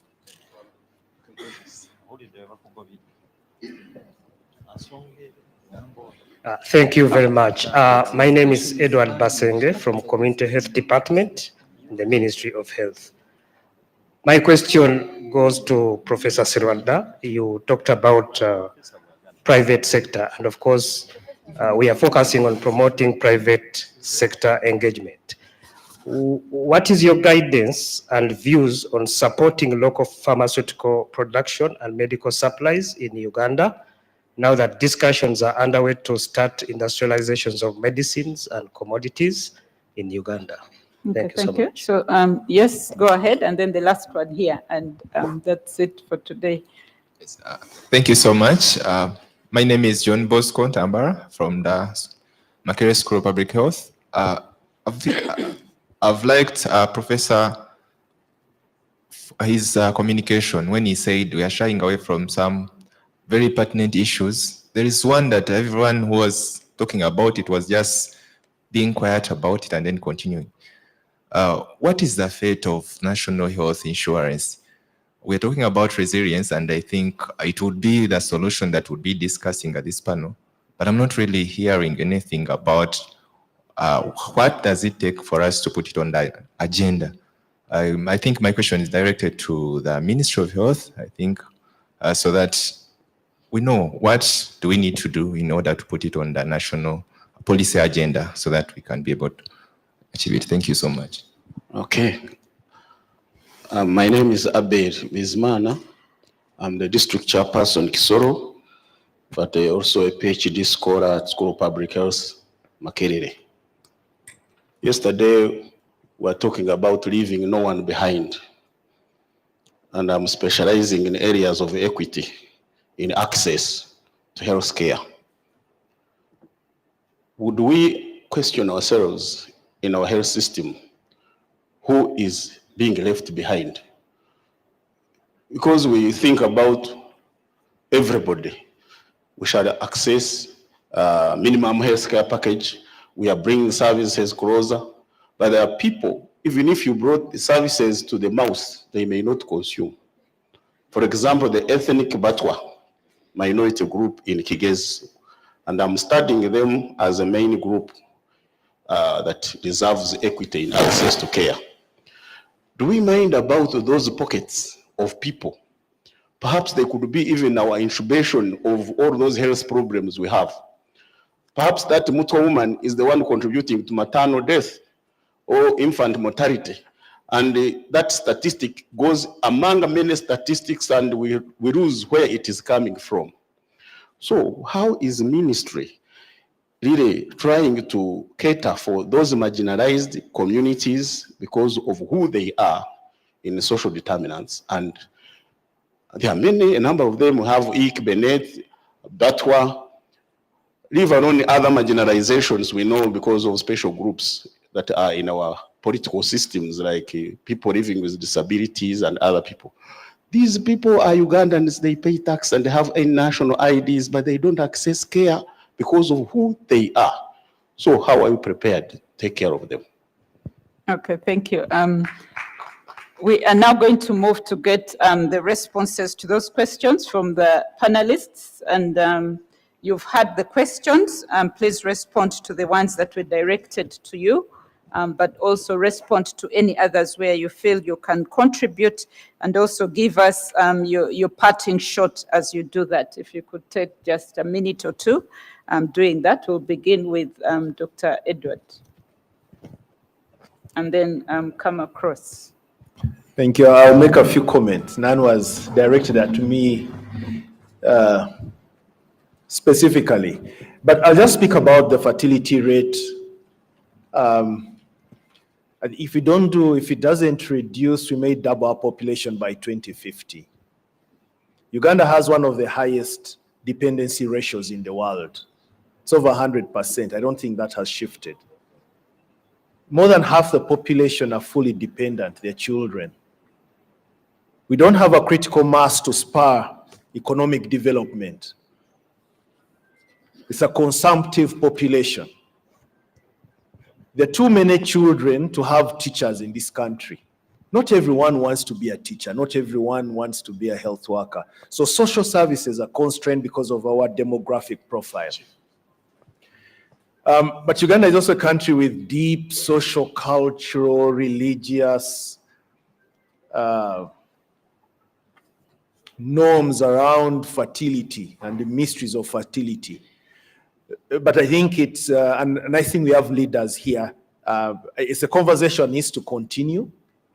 Can the minority carry the burden of the majority? And how soon shall we have that sweet trajectory in economic growth? There are all these debates about GDP. The GDP is at this point, but most people are poor. How will people be rich when they're dependent? So certain things, will not work out at the pace at which we'd like them to, unless we have these conversations. But that said, I think we have the onus to ensure equity and inclusiveness in the way we design health services. And as we talk health financing, we need to ensure that it is inclusive and and doesn't exclude those on the peripheries of society. But I'm not an expert in determining what the country should do. That's a bigger conversation that I think everyone should be part of. There was a comment about health unit management committees and them not being as functional as they should be. That is really like the board of the health unit. But again, this is a function that we cannot do as a health sector alone. We need to leverage the Ministry of Local Government and its structures to help us improve that. And I think for me, it gives a very good example of why we must have strong partnership with other sector players. I don't know if there's anyone from the health team at the office of the Prime Minister or for Ministry of Local Government headquarters.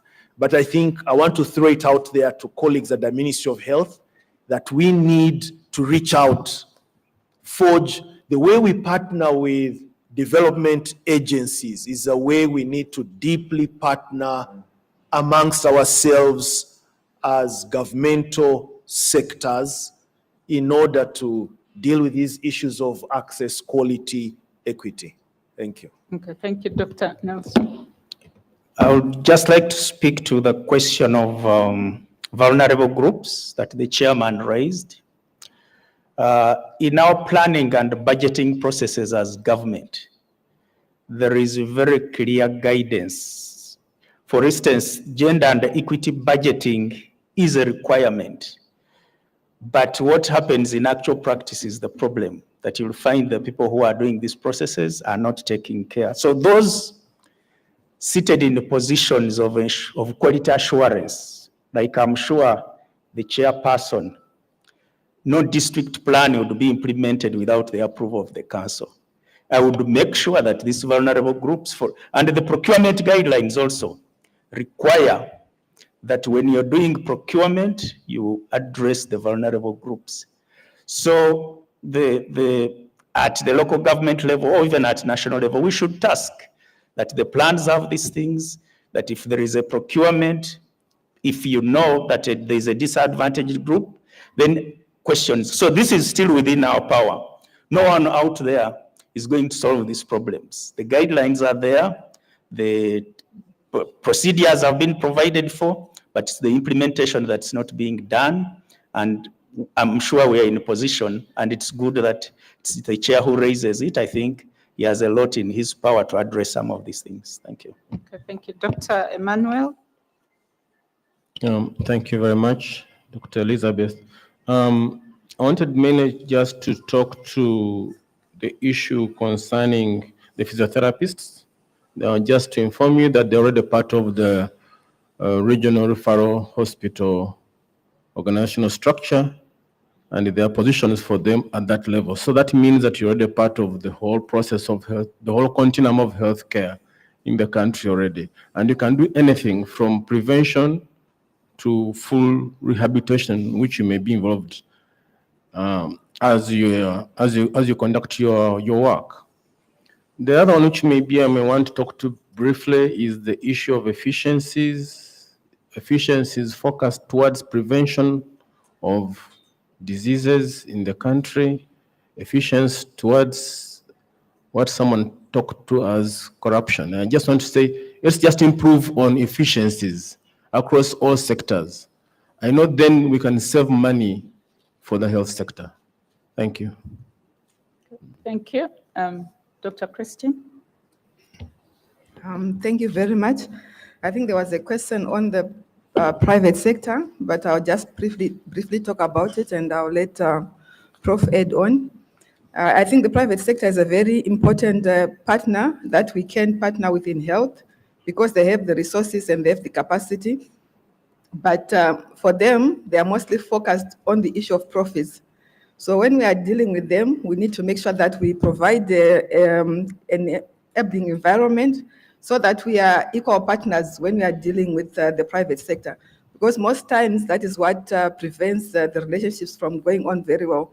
So we need to make sure that we have enabling policies, we have enabling environment, and we bring them on the table so that they see what we are discussing. I'm not sure today whether we have the private sector with us here, but it will be good that we bring them on all platforms when we are having discussions so that they understand from our perspective and they can appreciate our needs, and then we are able to build a mutually collaborative relationship with them. So the private sector is very important. There are examples here in Uganda of successful private-public partnerships, but I think we need to scale them given the fact that we are in an era where there are less resources from our development partners. So the private sector becomes a very important partner for us to collaborate with. So I think from now onwards, we need to see how we can increase our partnership with the private sector for the benefit of the population. Thank you. Okay, thank you. Professor Seroda? Hello, okay. Dr. Moses,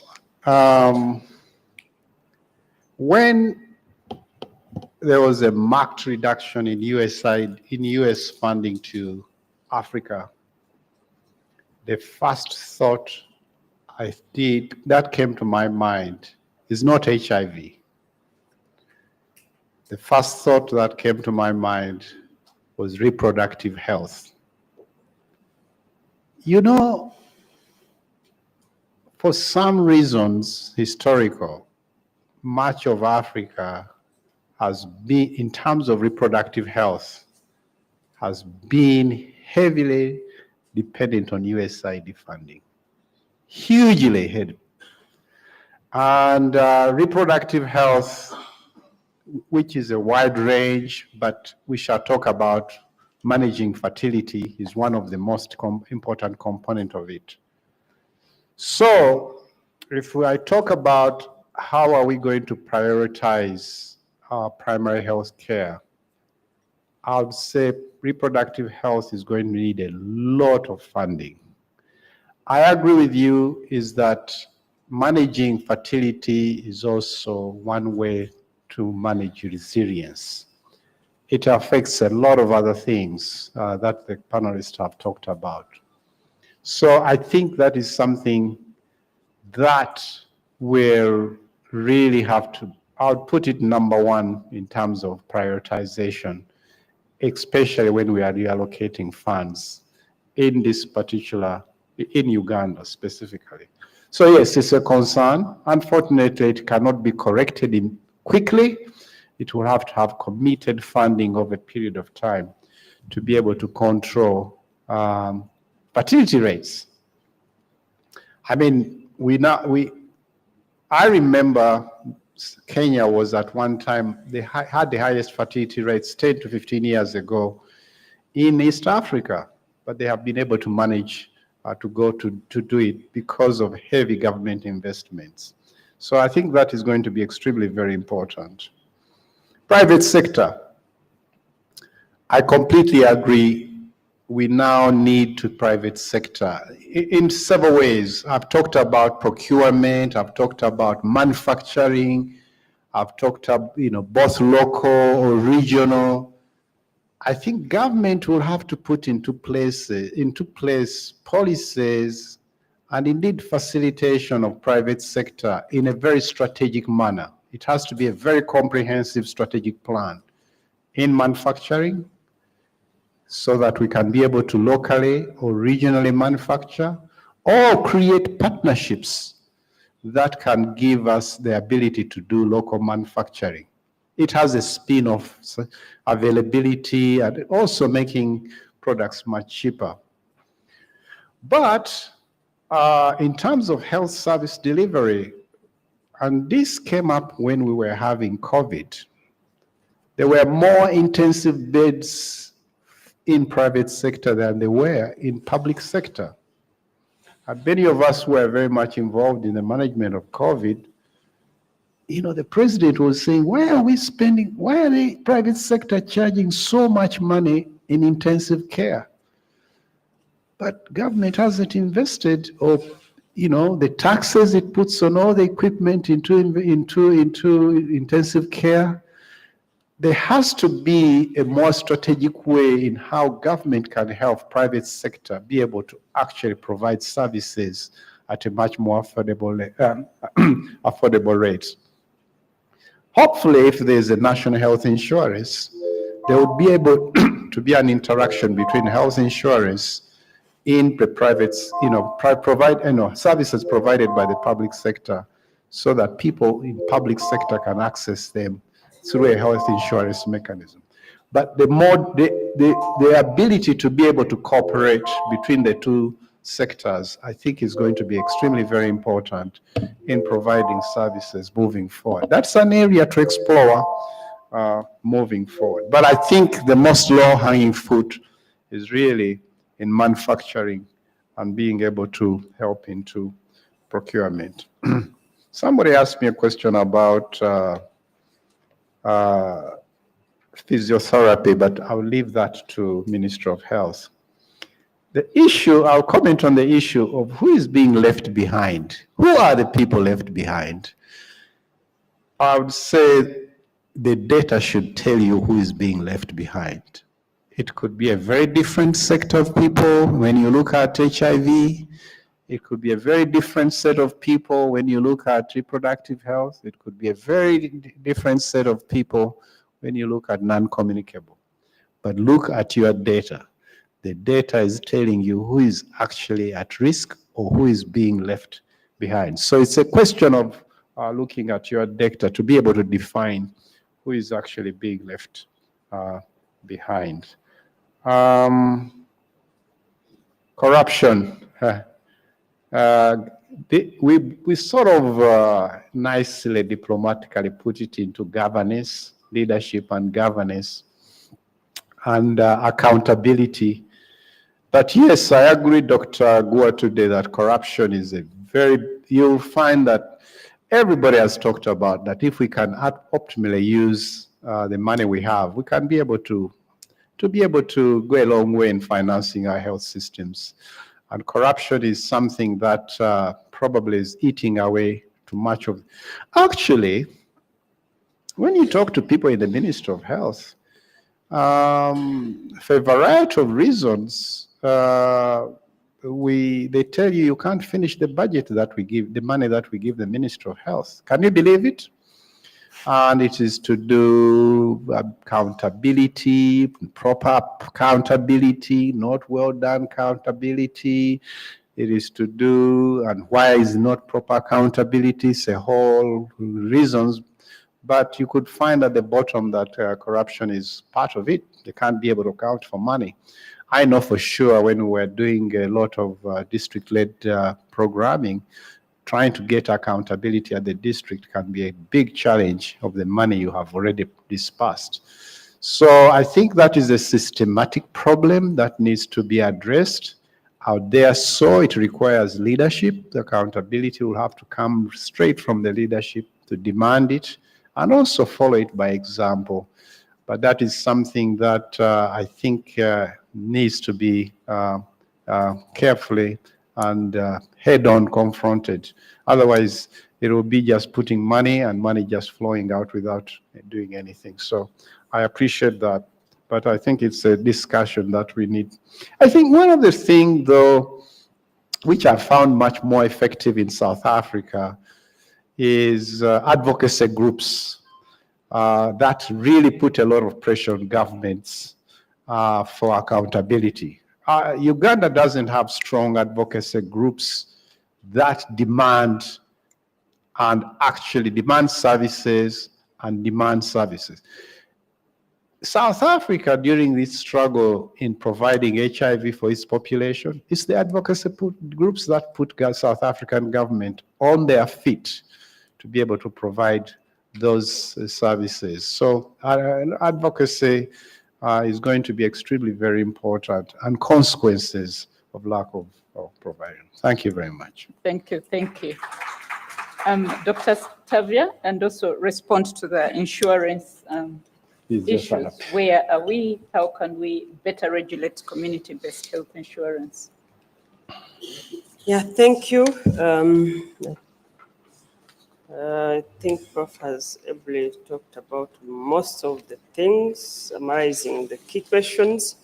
National Health Insurance Scheme, it is still very high on our agenda, and we are pushing this, and we hope that by next year we will be somewhere. It is something that is dear to us and is going to help us with a lot of issues that we are facing with our health services.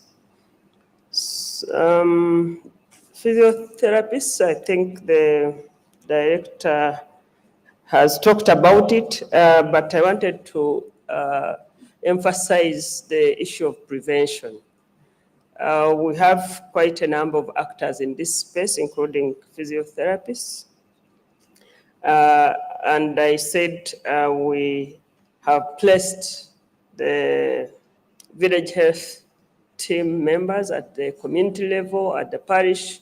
We have the community health extension workers and other structures that are in place to support us in the health prevention agenda, engaging of the different community structures as well that we have in our community. Then the issue of, I know Professor has touched it and he has given the right, you cannot repeat what the professor has said, but I wanted to add something with your permission, being a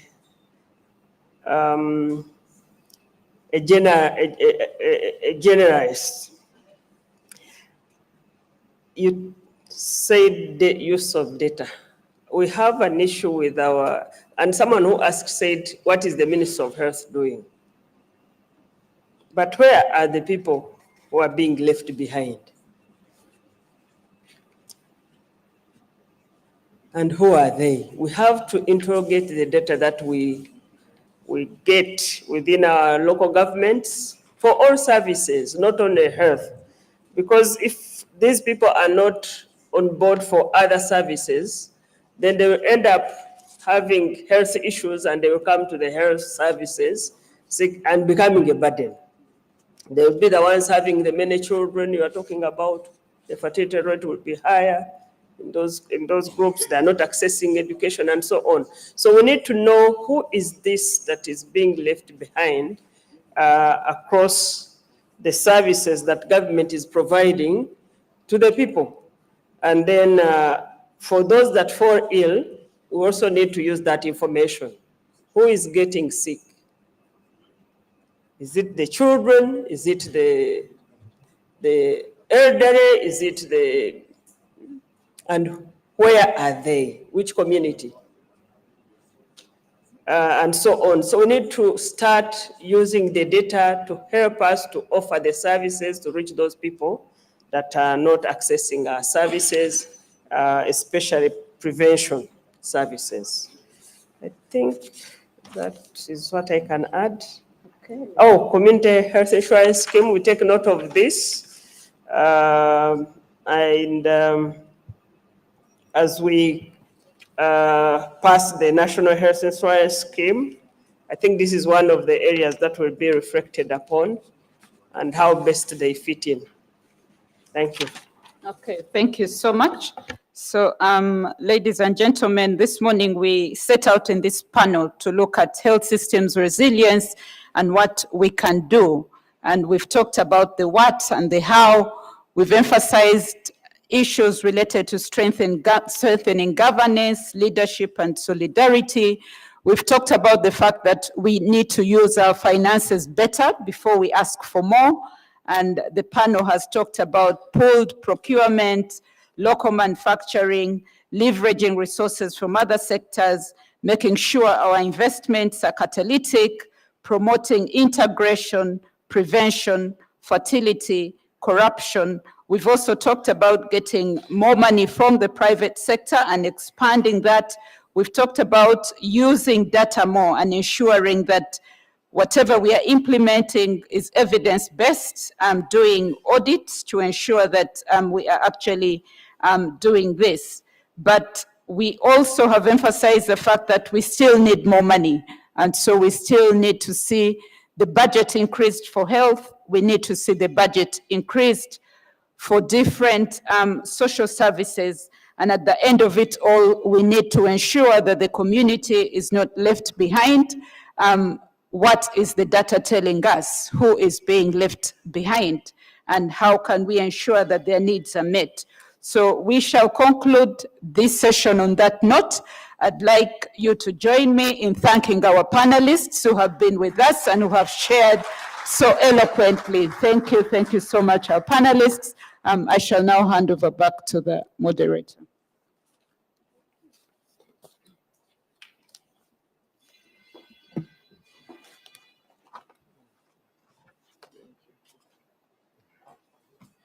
Thank you. Members, you can appreciate Dr. Elizabeth. Dr. Elizabeth, you can step back for a group photo with the panel as we send some communication. So the media, Tony and team, come and take a picture of our panel as we guide on what is going to happen next. So I kindly request the IT team to load the guidance. Cameraman, Tony, the cameraman, and the team.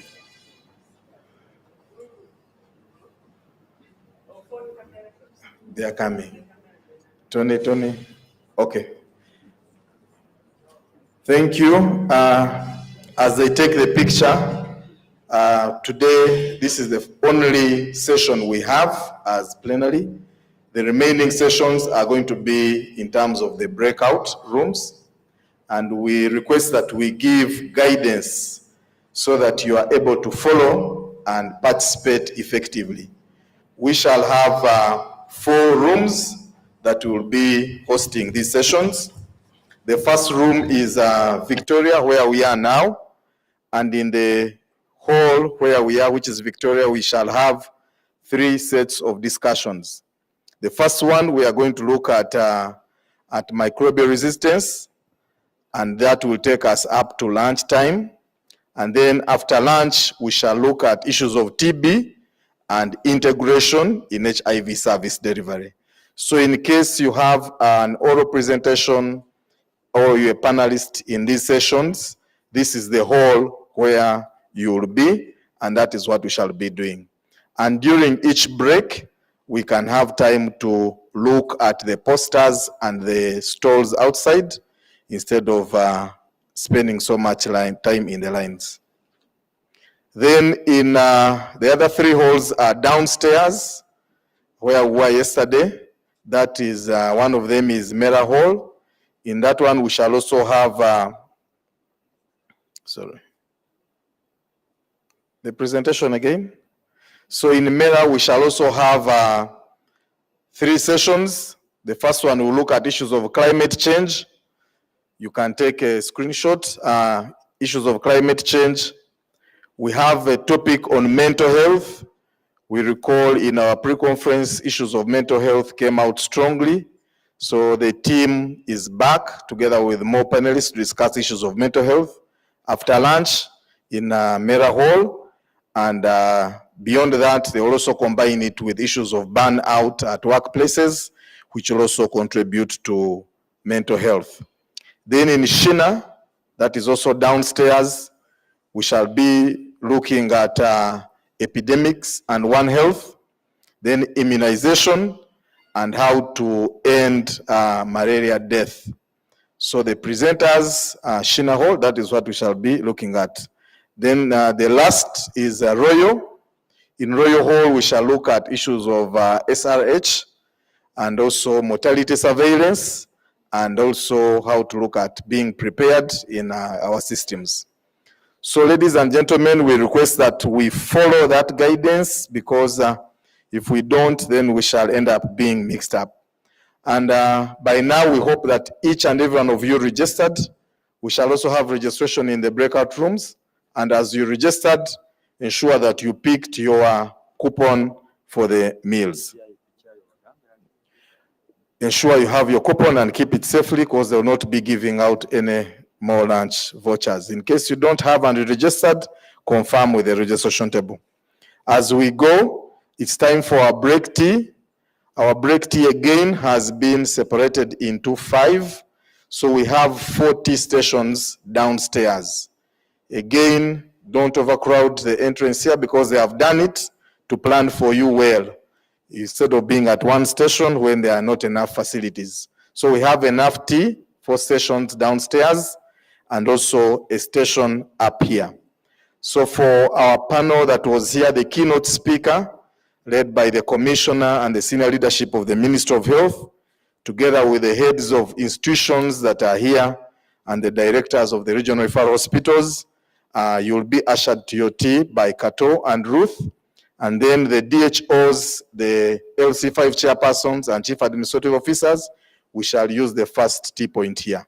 The rest of us, MOH staff and the presenters and other delegates, let's go to the lower part. We have 40 sessions there.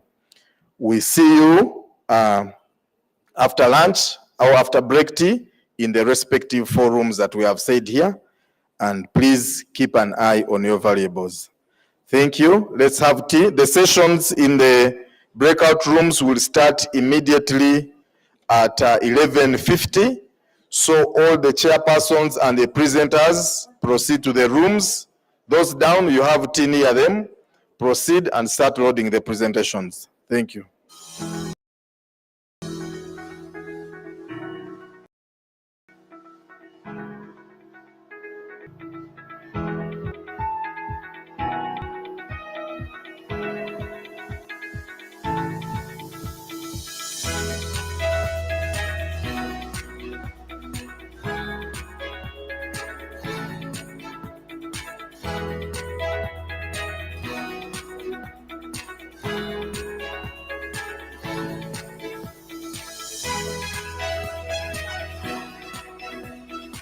God Almighty Father, we want to thank you this morning for bringing us here.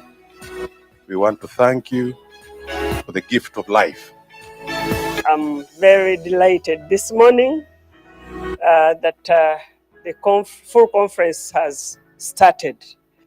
This historic conference has been organized by the Ministry of Health together with Makerere University, and it comes at a time when we are facing a double burden of disease, as we had this morning, with our long-standing communicable diseases, yet also seeing an increase in non-communicable diseases.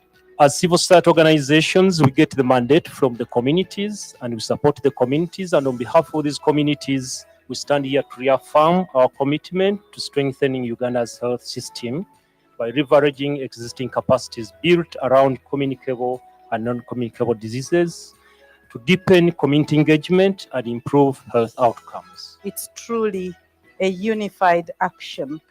It's not just a Ministry of Health conference. It's not just the university conferences that we often have.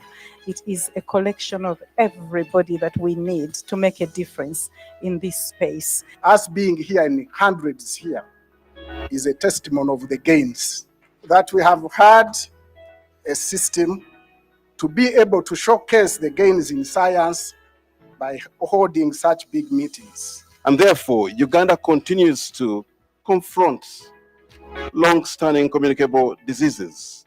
Going forward, we as other universities will continue to be involved in these national meetings actively so that we can also contribute to the discussions. United, let us build a healthier, more resilient, and prosperous Africa where no one is left behind. I thank you. And I think that's what has been lacking. The knowledge of non-communicable diseases and communicable diseases is well known by all of us in this room. It is indeed a great honor and privilege to welcome you to the inaugural National Annual Communicable and Non-Communicable Diseases Conference, held jointly with the 19th Joint Annual Scientific Health Conference 2025. This collaboration between the Ministry of Health and Makerere University School of Public Health demonstrates our shared commitment to advancing health, research, policy, and practice. And allow me also to add my voice to deeply appreciate Makerere University and of course all the other universities present for this collaboration. And also in a special way to thank the Department of Communicable and Non-Communicable Diseases for organizing this conference. We have made progress as a country, commendable progress in the last several years. And as Professor Bruce clearly put it, we are here to protect the gains.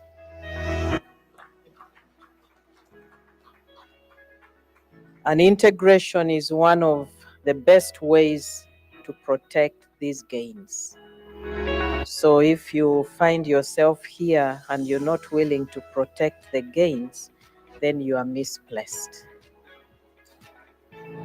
As I open this conference, I appeal to all of us to renew our commitment to prevention, innovation, and partnership.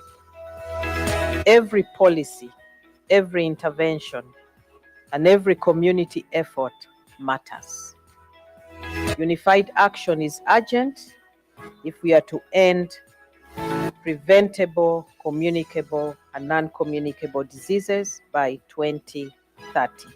It is now my honor and pleasure to declare this conference officially open for God and my country.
without wasting a lot of time, allow me welcome our panelists led by Dr. Stavia. Allow me to thank the team, Uganda Cares, for creating an open about service delivery integration. The biggest elephant actually is not integration, is lack of awareness about health issues, disease prevention. I think that is the biggest elephant we have in the country. Like the previous speaker said, you'll find that one person has multiple diseases. It doesn't stop someone from with hypertension from having malaria as well. So with integration of services, it's one of the advantages that we will see, that the patient can get all the services at one point. I live with HIV since 1994, when I was discovered with TB. 1995, I was one of the guinea pigs for PMTCT when we were just taking as we went into labor, and I'm glad now it has become fully blown into EMTCT, and we are seeing less mother-to-child transmission. I have undergone divorce. I have lost a husband. I have survived cancer. I have been into emotional strain since the stop work order. And I'm still the same person. And I think that is the best description of integration we are talking about. And yet, I continue to survive. And that is the voice of community. How about we create something I could call a Yuga Aid for the Ugandan people? USAID was from the United States of American people. How about Yuga Aid? And this is something that can be initiated by this scientific community. I understand very many of prominent people are in this room who have the potential to initiate something like this. I really appreciate the presentation, and I'm really excited about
the whole thing.